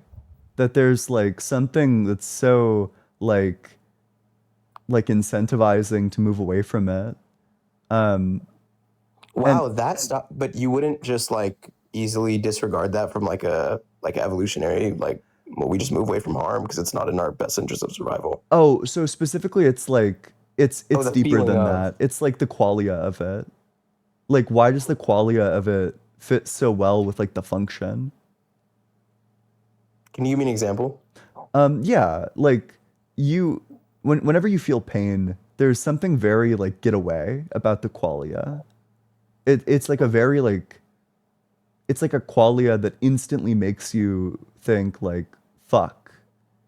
Um and it's strange that we experience this qualia in reaction to this. Presumably the naturalist is committed to saying that like somehow your brain produces the feeling, but the fact that there's like such like a fit between like the feeling and the function is strange. Hmm. Okay, Um, so it is just stuff that would be like in it's qualia stuff. mhm. The feeling of red, what it's like to be a bat. Yeah, yeah. I think qualia is strange. I need to spend time on fill of mind. It's like I'm still in my ethics reading arc, but it's like 10 or 20 like reading arcs away. But I also I'm low so key hate fill of mind. But um, I do think like a lot of the fill of mind arguments, like I don't think anyone, but like especially physicalists, have a particularly good explanation. It kind of seems like everybody is appealing to like some brute fact, and there's just like yeah. not a good justification. Like the dualists are like, listen, man, it's just like qualia is just there at the foundation of reality. That's just the way it is. And then you have the physicalists that are saying, listen, man, when the neurons fire, it feels like that. That's just the way it is. It Yeah. feels like kind of everywhere you go is like a brute fact. So I don't really think that like any view is better than a different view. I like fine tuning as well. I think fine tuning is a good argument. You know what's cool, man, about like you saying that? Actually, there's a lot of arguments that because people are like just chronically online, like you'll get things that loop, right? Like people will just they'll hear enough people go, oh, that's like very 101. That's very like Mhm. not a strong argument. So then everybody starts just being a parrot. Long story short, I actually think fine tuning is good too, but is it the most advanced argument? No, but it also has gotten like really disregarded as if I'm saying like, well, dude, God's real because like look at the trees, man. Like, you know what I mean? Like it's Certainly not. that version isn't good, but yeah, there's like a real deal version of it that operates with like the fundamental constants. Wait, let me I have all these charts from April Fools every year. Let me pull up the charts. Um, what do we have? Where the hell are these guys? Where the fuck did Are I you put? in school, Ian, or did you go to school? Like, do you have like any formal education in philosophy or self-taught? No, it's all hobby. I want to Nice. go to grad school for it. I'm thinking about, I'm in like early stages of like, man, maybe I should apply. Um, but no, as things stand currently, I've never done it, but I really want to. I would love to get like a PhD in this. I'm like super passionate about it. That's awesome. Okay, Yeah. here we Same. go. Here we go. Okay, so this is what is this? Oh, this is the one that not even Dr. Blitz was familiar with. Um, one sec. Let me Yeah, all of this makes like a ton of sense just looking at it, dude. yeah, I'm so sorry. Wait, okay. I think this one is a good one. Um, okay, so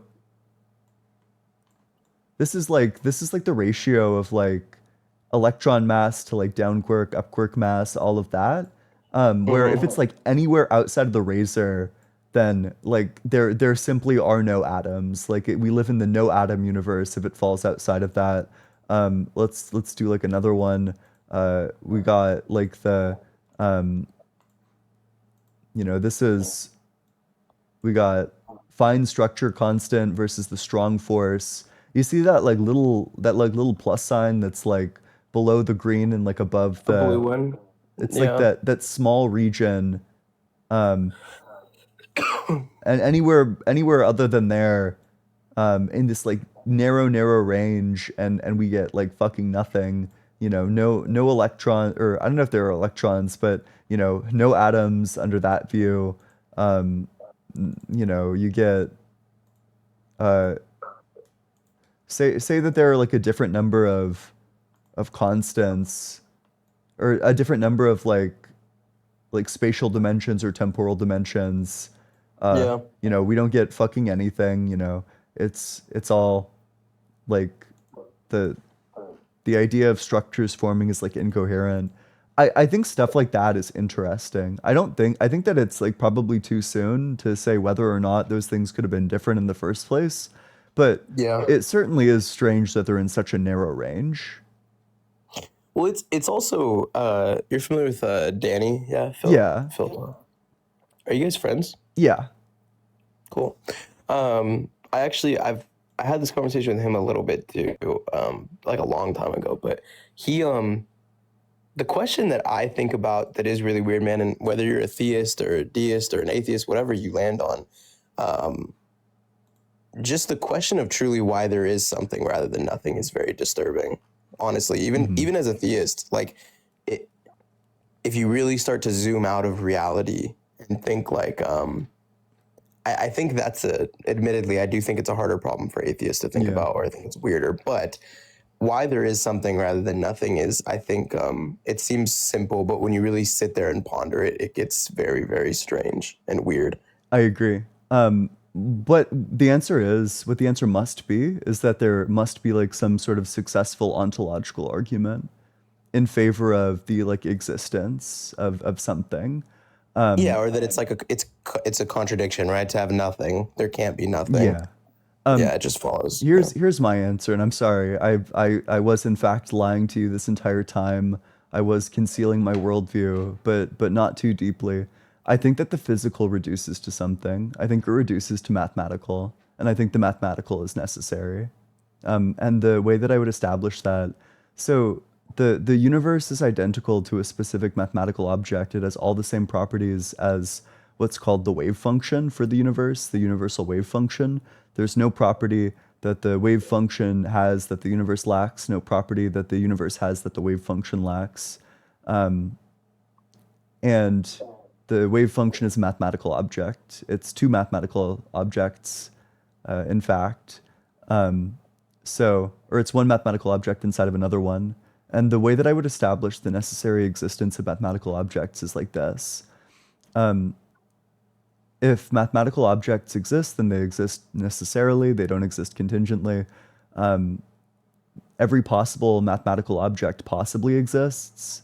Therefore, by the S5 axiom of modal logic, every possible mathematical object is actual, including like the wave function for our universe, which means that our universe has necessary existence. Hmm. How long have you held that? Um, a couple of months. Is this like It's like an Ian not popular, original. but is it like did you like I what as school? far as I know, I'm the first one to come up with it. I don't know. It's possible somebody else has held it, but it explains like a disturbing amount. The only thing that it doesn't explain is qualia, but it explains it as well as physicalism does. So, That's what I was gonna ask you. Yeah, I was gonna ask about explanatory power. yep, I guess yeah, everything except except qualia. yep. It explains existence. It explains like uniformity of nature. It explains laws of physics. It explains existence in so that it follows that it's necessary that existence is a thing. Yeah. Is what you said. Yep. Right. Absolutely. Yeah. And it would not like the atheist has the problem of evil, but it essentially just doesn't give a shit. Yep. It's indifferent. It's just Yep. It's a bit of a mind fuck, but I honestly can't figure out why it's wrong. So,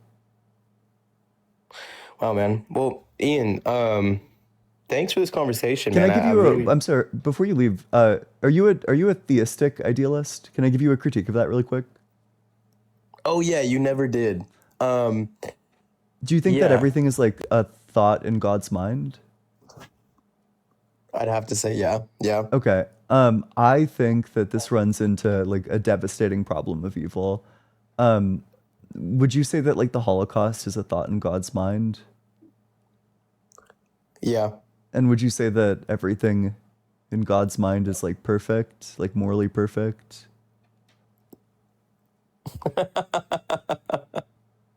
Yeah. I think this is like a devastating reductio to theistic idealism. Okay, no.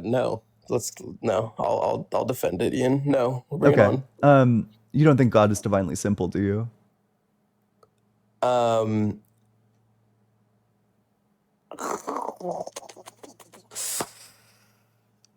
um, I do think that God is divinely simple. Ugh, well, unfortunately, I don't think that there's any way to reconcile like divine simplicity with also saying like some but not all of God is good. Well, sorry, I need to go back actually on the what was the Sure. the last two questions And were what? in the spirit of like good faith, I don't want to trap you. This is like probably the first time you've heard this critique. You can give it some thought, come back later. You totally don't have to have an answer to this. Like I'm not trying to make you look like horrible or something. No, it's okay. Look, this sounds it shouldn't sound weird, but like I don't want to have my worldview if it's not true. Sure. So this is fine. But I'm curious. What were the last two questions? Because Yeah. It was like, do you think God is divinely simple? So no, okay. questions about in the God's thoughts in his head. Yep. It was So my understanding of divine simplicity, maybe you have a different one, is that God is what God has, and God has all of these thoughts. no, Ian. Sorry, this is I'm attacking this. I want to attack this differently. Go back to so I would agree the Holocaust is in. Oh, you want is to go in to the God's first mind. one. So okay, so the Yes. Holocaust is a thought in God's mind. Yes. Is everything in God's mind morally perfect? Yes. Okay. I think the reductio is like inescapable, which is just that you're committed to saying that the Holocaust is morally perfect. I think optically, yes, but I think there's a very real defense for it. I Okay. think you win optically to the audience for sure. Okay, Yes. sure. You can give your defense if you'd like. I don't know. I feel bad. Gosh, I feel bad even running like problem of evil on people that are so nice. Because like I feel bad because like it is like a horrible optic bullet bite, but I know I understand that you think the Holocaust is like horrible. Yeah, dude. Yeah, of course, man. Like, of course. I don't. Yeah. These. That's why, like, I'm not trying to like. I feel like I'm being disingenuous by just calling out that it is largely an optics play. But if we're just speaking strictly like from a philosophical viewpoint, there are arguments 100% that it's like you win like the weight of the argument is so much optics, even though maybe it might be like defensible metaphysically. Anyways, Maybe the real critique that I'll keep it general. It seems like you're committed to saying that every single thing in reality is morally perfect. and I will say like, dude, I don't know. To be honest, optics is strong enough for me even to like kind of not want to defend this because I'm thinking of like really like really terrible things that we see in our reality. So Mhm. I guess I would just say, I appreciate you keeping it general. Yeah. Let's just say that I say something along the lines of, um, I actually would use two things to defend this. You know what agape love is? I do. Okay. I would say that we don't get this form of agape love without tragedies in the world. I think that me and you, for instance, like our bond is much stronger, unfortunately, if me and you go through something really traumatic together. Sure. And we can have a beautiful bond. My only other secondary defense of this would be Aquinas's act and pure act, in the sense that it is just not it. Well, I guess this would still just focus on agape love, because I don't actually know if Sure, my that's second fine. defense follows. So, I guess there's a couple of things. Okay. I'll make 2 points in response Like to the this. answer could be yes, I guess is what I'm saying. Is like I would say yes, it's all moral, and then I would point to agape love Yep, as sure. like that at the end. Yeah. So, okay. I think one sec. Let me get my responses in order.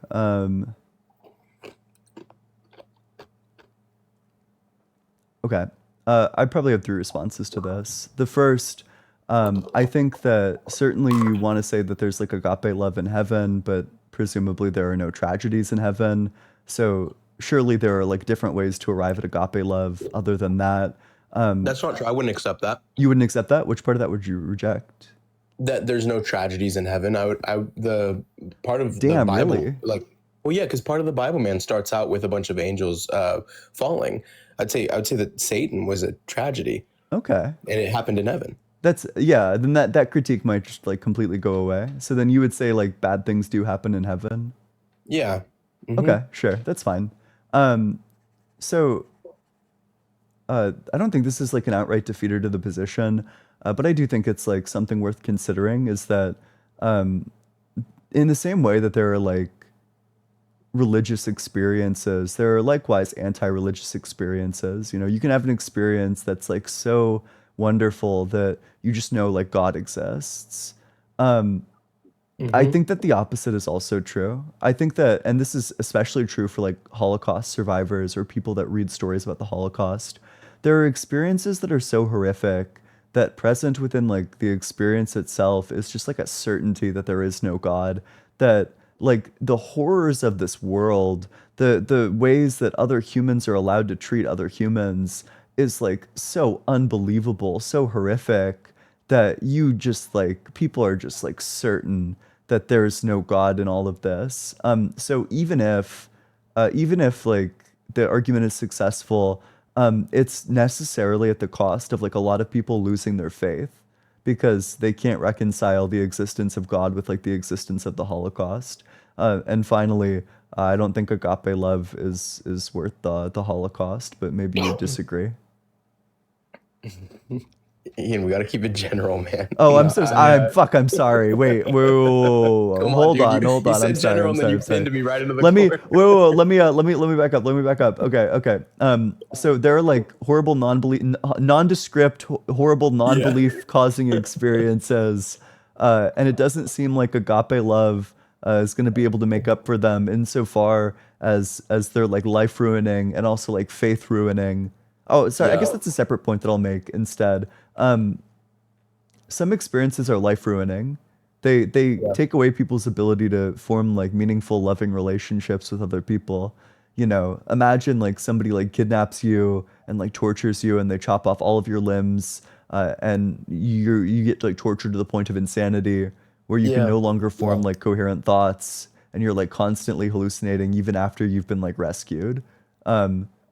At that point, like I just don't think that this person can one experience agape love. Uh,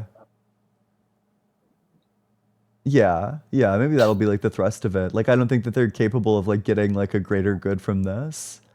Like there's a very real sense in which like the person doesn't even exist anymore. I will like, and so two things. One is very quick. One is actually because you had mentioned about the. You don't seem to be censoring your words. Do I have to? I don't give a fuck if you censor your words. Just don't say there's like some that'll get the live banned, like like Gay, but I don't think you're gonna say that. So Okay. That would suck if like we had such a good conversation, then like I turn out to be like a really terrible like I say like no, I wouldn't something even just be mad absurd. unless you like started like slurring or something. I don't think there's anything you could say that would be upsetting to me. Well, Okay. well, that's I actually just not keep it true. curious. But in terms of like single words that you could say, like there are certainly sentences that you could string together that I wouldn't be happy with. But um, in terms of, like a single word, like unless you start like slurring, you'll be fine. I definitely won't. But yeah, so the Holocaust, right? So the it's interesting because you had said that some events are like life ruining, well, like for faith. Mhm. I just wanted to point out, I don't know if you're familiar with is it Viktor Frankl or Victor Man's Search for Meaning? Have you read the book? Are you I familiar with the haven't book? read it. I'm like vaguely familiar, or actually, I'm not even vaguely familiar with it. Tell me about it. It's essentially he's a psychologist that was in the Holocaust, and the premise of the book walks through the like firsthand account of some of the atrocious things that people went through. Yeah, But the moral, or I guess like this, where what the author, what Victor wants you to understand, is that the people that survived and actually made it home more often than not were not the people that ended on life is meaningless. And interestingly enough, it was actually quite the opposite. It was that it was actually the people who found hope and meaning in such a dark time were most of the time the ones that made it back. And he gives these very it's not a defeater to what you said. It's just an Mhm. interesting perspective. He gives this understanding of like how powerful hope can be for Mhm. humans, and how in these really dark times, a lot of the people who were in the Holocaust would even find great meaning in like me cleaning your shoes. If me and you were in the Holocaust together, like Sure. I would literally find this immense meaning in, well, I need to be here tomorrow because I need to clean Ian's shoes. Like I'm, Mhm. sounds silly, but it's like it's just, it shows the human condition, and essentially just that just I think you would also find it interesting, but it's not necessarily a defeater. The other thing is that um, what was your point? You just said that essentially it could lead. I would have to say that agape love is worth some of the horrors in the world, right? Yeah, that it's like worth more than that. That it like outweighs. Oh, okay. Um, I could give you, like you called it out earlier, so like I could give you some cheap like answers to this. But to be honest, I think it'd be cool to like wrap the conversation up on like the note that we've had this whole time. Yeah, So I will tell you, Ian, like but I you're think an it's atheist now. easy. Let's go. We fucking did it. Another one. No, I'm kidding. Sorry, go for it. I think it's I think it's easy for a lot of like you know who Big John Steele is on I here? do. I do. Yeah. Okay. I am actually a fan of Big John Me Steele. I think he too. needs to work on like some of his knowledge a little bit. I don't think he's like necessarily the most formidable debater, Sure. but I think he's a good, like a cool guy. Yeah, he's like good Um, faith. he has good faith, and you know, I think that some people in this space, uh, I wasn't going to say Big John Steele, but some people in this space will maybe say something like, well, yeah, but you have no way of knowing if there could be a greater good or a greater reward for this person in heaven, Mhm. or you don't have all the information that could be necessary or something like this. Like, I will tell you, man, like, I think that the problem of evil doesn't hit home to people who are like, let's say, living in like California or the US, like, because we have to abstract a lot of these things. I True. This is so. I think seriously, about this all the time. I think if I was it's, like starving to yeah, death in like sub-Saharan Africa, I think yep, the problem of evil would hit way the fuck harder. yep. 100%, man. And so I was just gonna admit that, like, when I think of, and obviously, you know, I'm a father, you're my daughter, but Mhm. like, Yeah. when I think of like some of the things, like when I see like her smile and I just see her innocent nature, and I then think of like, you know, there's a situation in the world right now where like this same type of thing that's in front of me, being my daughter, is having like the worst traumatic experience Yeah. and like the worst mental state possible. That challenges my faith severely. Yeah. So I just say all that to say that like I don't have a good answer for you on that, and like I think it is a problem, and yeah, Yeah. that's really all I had to say actually, to Yeah, be no, of honest. course. Yeah, I totally get it. Yeah. I thought that this conversation was fantastic. Um, yeah, I don't know. Thanks, This was Ian. like a lovely conversation. Is there Yeah, anything else you I wanted to talk about? Um, no, I was curious actually. You know what? If I could just, I always like to take some stuff away. Yeah, go for it. If I Absolutely. could, what's are there any like philosophers that you particularly like, or like some information you could point me to? I'd love to like Uh, is there a learn some topic stuff. you're interested in specifically? Like Um, I have good ethics people. If you want like atheistic ethics, I have good like I like people who are ethics, and I also like determinism. um I like um the book that made me a necessitarian, A Case for Necessitarianism by Amy Korofsky, who's of course a philosophy professor. The among like the moral philosophers that I like, it's like numerous. Um, the argument that I was giving you comes from a guy named Alan Gaworth. Um, he has really good literature. There's like incredible like secondary literature on him as well.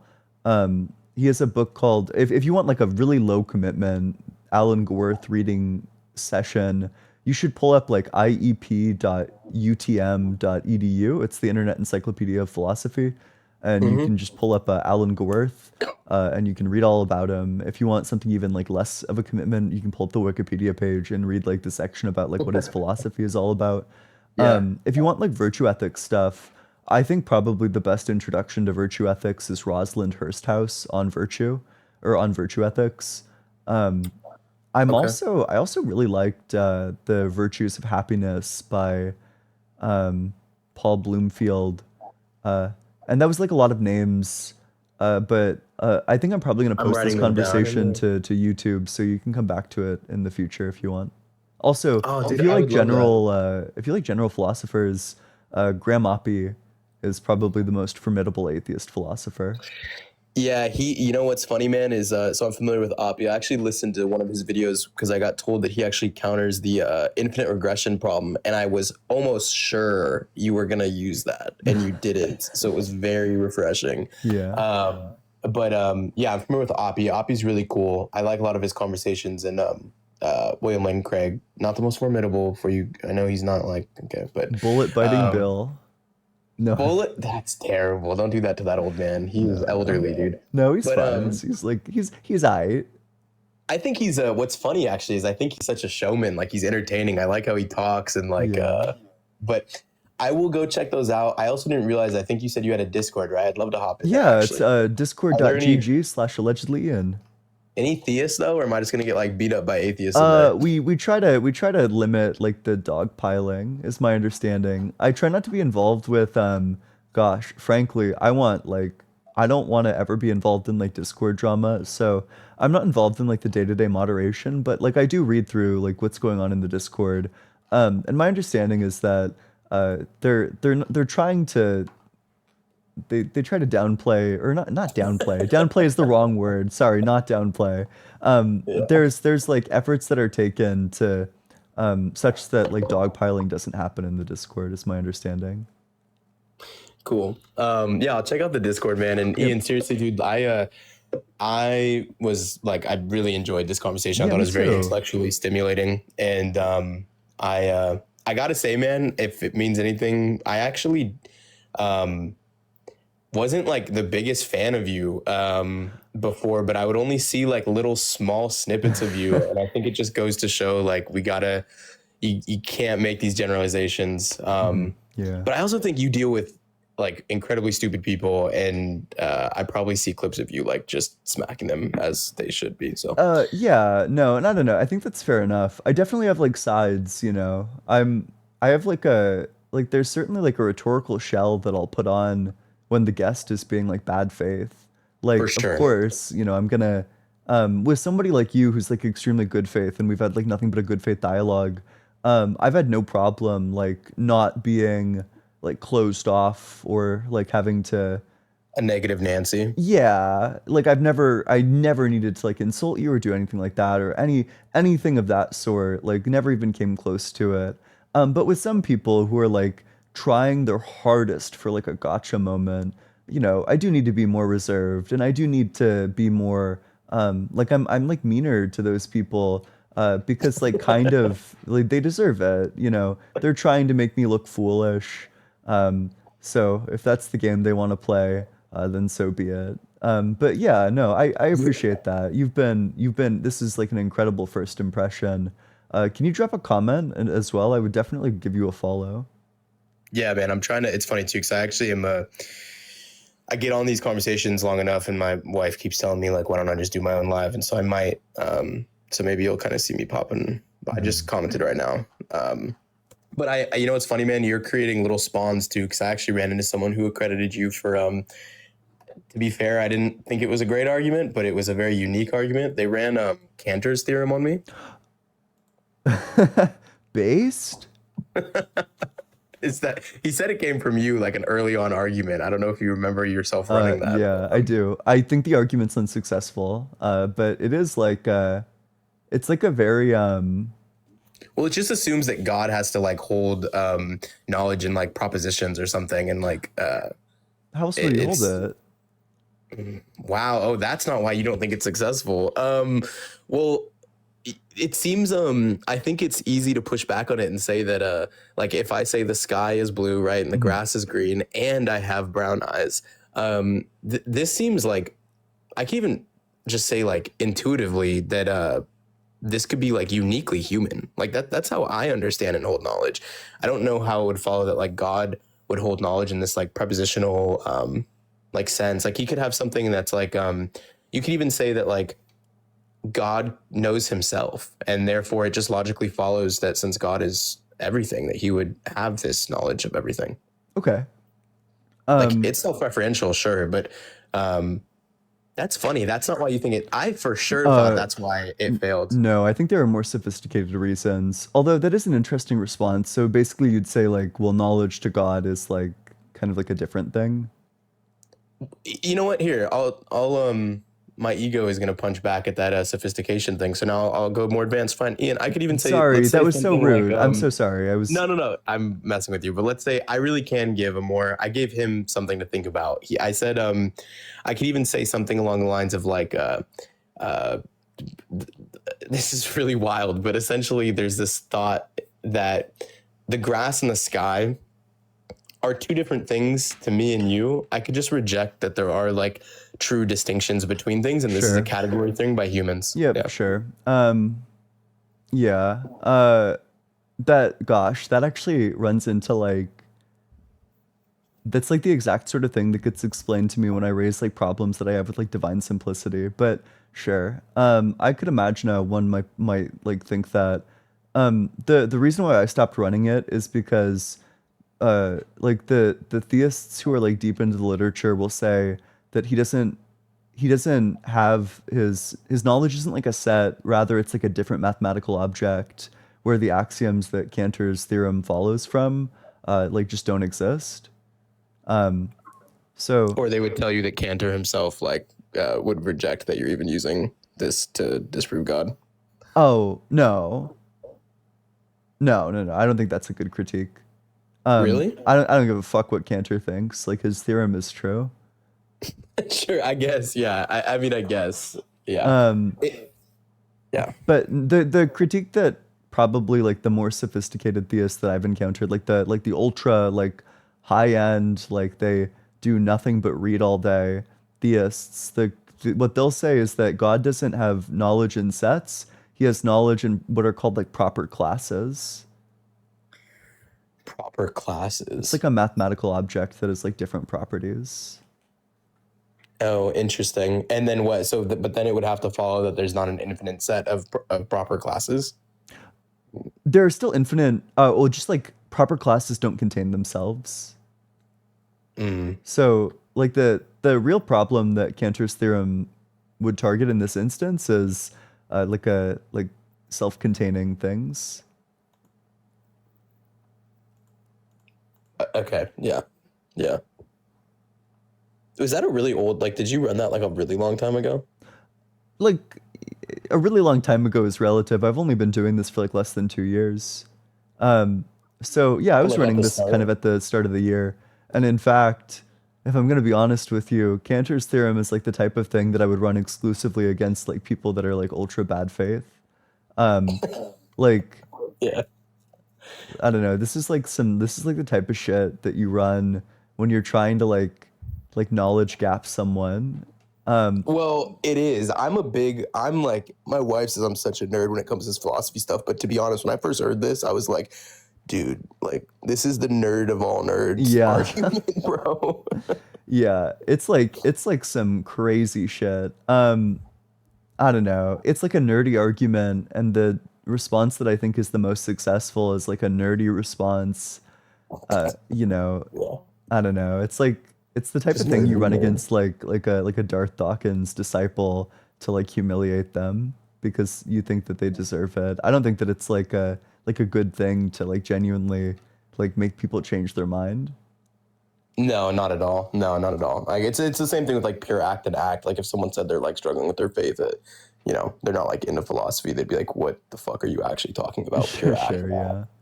But yeah, hey, Ian, thank you, man. Seriously, thank you. And like, this was such a good conversation. You gave me a lot to think about. Yeah. I'll probably hop in the Discord. Yep, you have Did you to get my enter it comment? into your browser, by the way. You have to go to discord.gg/allegedly in the browser because it's like an 18 plus server. So it requires you to go in and like change like settings in the browser or something. It's a bit of a hassle, but it's worth it. It's worth it. We would love to see you there.